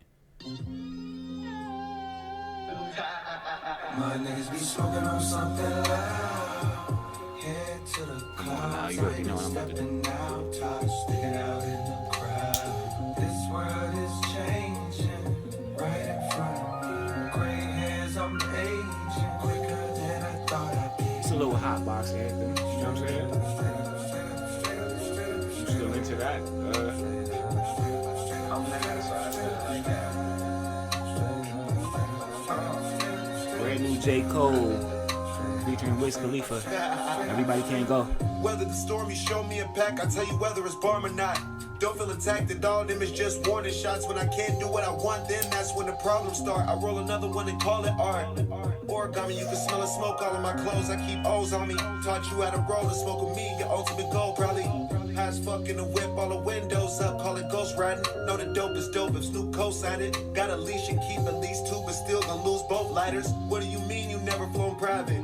What do you mean you never put a P on the PJ with your own pilot? What do you mean you ran out of weed? You never heard me say I don't got it. And now she getting twisted, getting faded. If I light another spliff, it could get dangerous. Go anywhere in the world and they know about them. Always somewhere in the sky we don't know about them. People say a pro soon as they profile them. I'm not a part of the program or a role model. I bring a pot everywhere I go. I wear a lot of gold, a lot of million records sold. A lot of kush coming out my nose. I spent a lot on these shades so you can't see if my eyes closed. A lot of years in the game so I smoke pressure.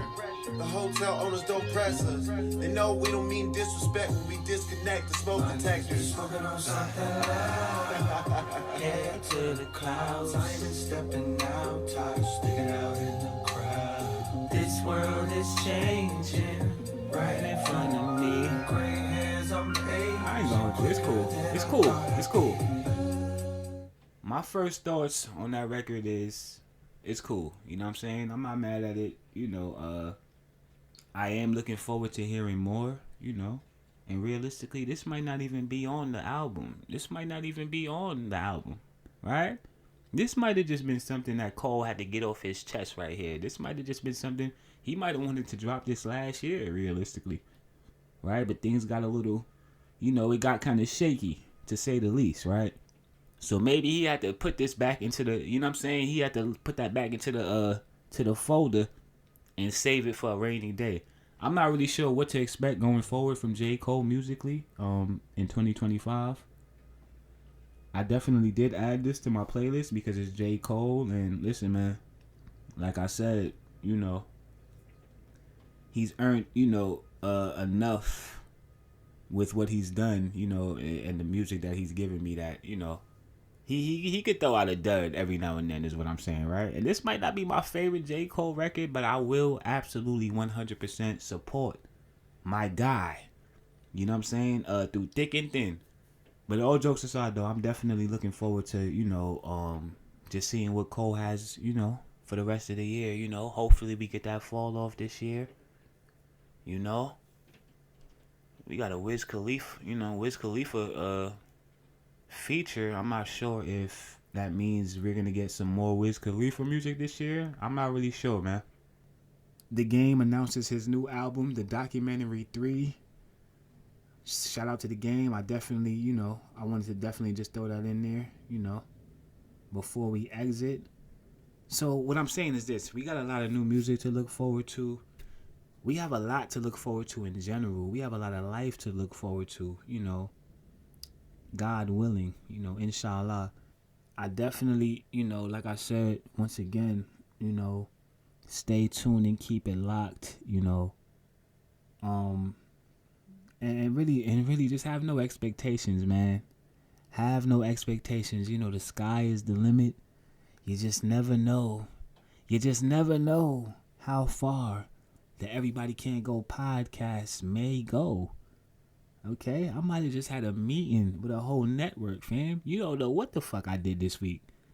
This is why you gotta just stay tuned, you understand? I'm not gonna come over here and spill the beans. I'm not gonna do that. What I'm saying is this, fam. I got work to do. And more than likely, you probably have some work to do too. I'm getting ready to park this thing. You already know we gonna outro that thing the proper way, the way that we need to do it. Because at the end of the day, like I said, you already know we doing this. We dedicated this episode. Rest in peace to the Notorious B.I.G. So come on, y'all know it's only right. We outro this thing the right way. Drake definitely dropped his lawsuit against UMG. I just feel like before we get out of here, I just feel like before we officially end this episode, I did feel like it was absolutely 100% docket worthy and noteworthy that we mentioned the fact that Drake has now reached a settlement with Texas-based iHeartMedia in his ongoing legal dispute over Kendrick Lamar's diss track, Not Like Us. Over Kendrick Lamar's diss track, Not Like Us, according to court records. And there you have it. And there you have it,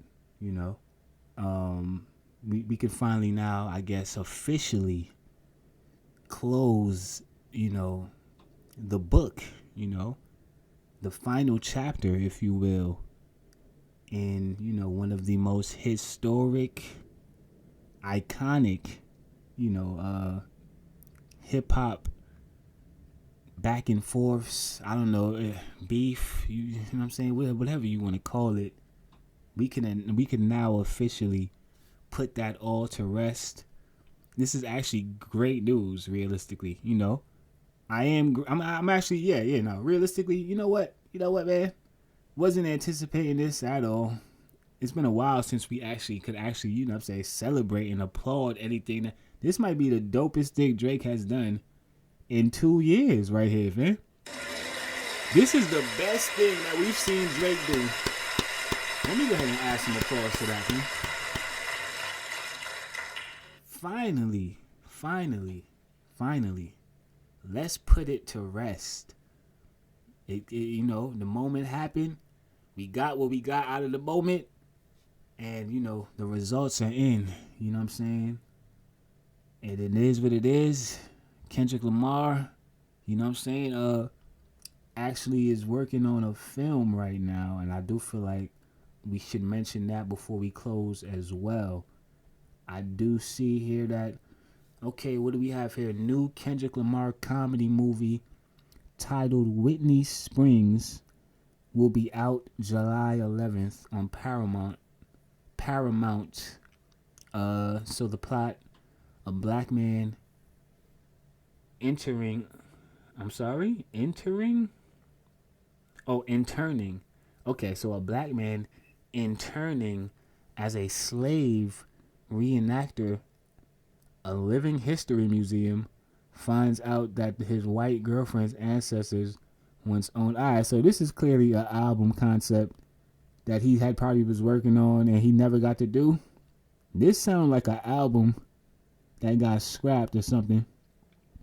And we're getting ready to see it in film form. So basically what I'm saying is this. Everybody has moved on. Kendrick is now making movies, okay? He's moved on to do films. Drake has moved on, you know, to do more music. He's still doing music, you know what I'm saying? He's still out there shaking and moving. Obviously, they just put out the album, you know, the collaboration album with Party Next Door. And, you know, obviously the numbers kind of dropped since the last time we spoke. And quite frankly, that's not relevant right now. What's important right now at this moment, okay, that is that Drake, you know what I'm saying, basically, you know, moves on and he basically could just keep himself, you know, preoccupied with some other things. Because quite frankly, like I said before, the idea that they were going to continue to basically just, like, you couldn't say Kendrick Lamar without saying Drake or vice versa. I am ready to kind of just get back to a point where, you know, these are two separate entities operating in two completely different vehicles, fam. Just like the Everybody Can't Go podcast. Numero UNO, fam. It's only one of me, and it's only one of you. Realistically, fam, y'all already know what I'm going to do. Everybody Can't Go podcast, Willmatic TV. Ladies and gentlemen, that is a wrap. Yeah, man, so y'all already know, man. Stay tuned and keep it locked until the next episode drops. Ladies and gentlemen, this has been episode 79 of the Everybody Can't Go podcast. I have been your host, Willmatic TV. Until the next time, peace, love, and prosperity. One. Come on. Hot, sicker than your average. Papa twist cabbage off instinct. Niggas don't think shit, stink pink gators. My Detroit players, Tim's for my hooligans in Brooklyn. Dead right, if they head right, Biggie there, and night. Papa been school since days of under rules. Never lose, never choose to. Bruce Cruz who? Do something to us. Talk, go through us. Girls want to us, wanna do us, screw us, who us? Yeah, Papa and Pop. Close like Starsky and Hutch, stick to clutch. Yeah, I squeeze 3 at your cherry M3. Bang every MC easily.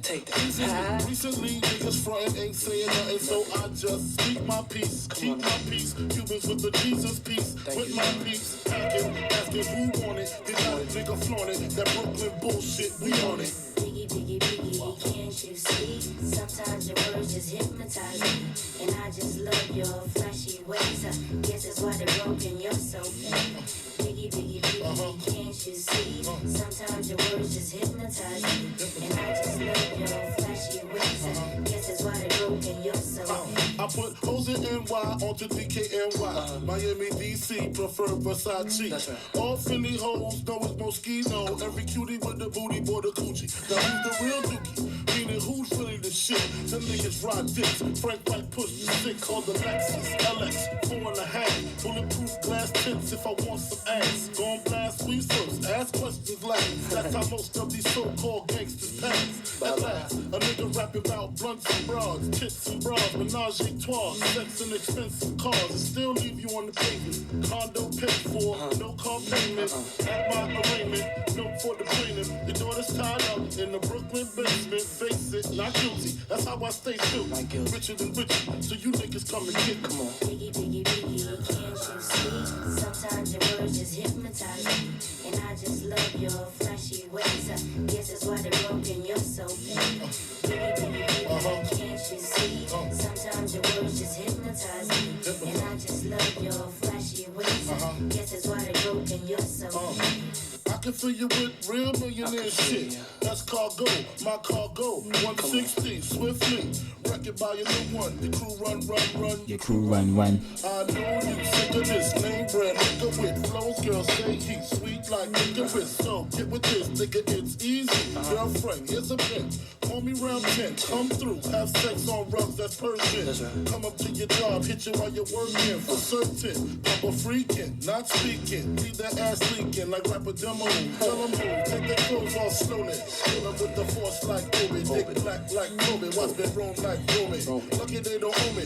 Where to say, show me, homie. Biggie, biggie, biggie, can't you see? Sometimes your words just hypnotize me, and I just love your flashy ways. Guess that's why they're broken. You're so big. Biggie, biggie, biggie, can't you see? Sometimes your words just hypnotize me, and I just love your flashy ways. Guess that's why they're broken. You're so big. Biggie, biggie, biggie, can't you see? Sometimes your words just hypnotize me, and I just love your flashy ways. Guess that's why they're broken. You're so big.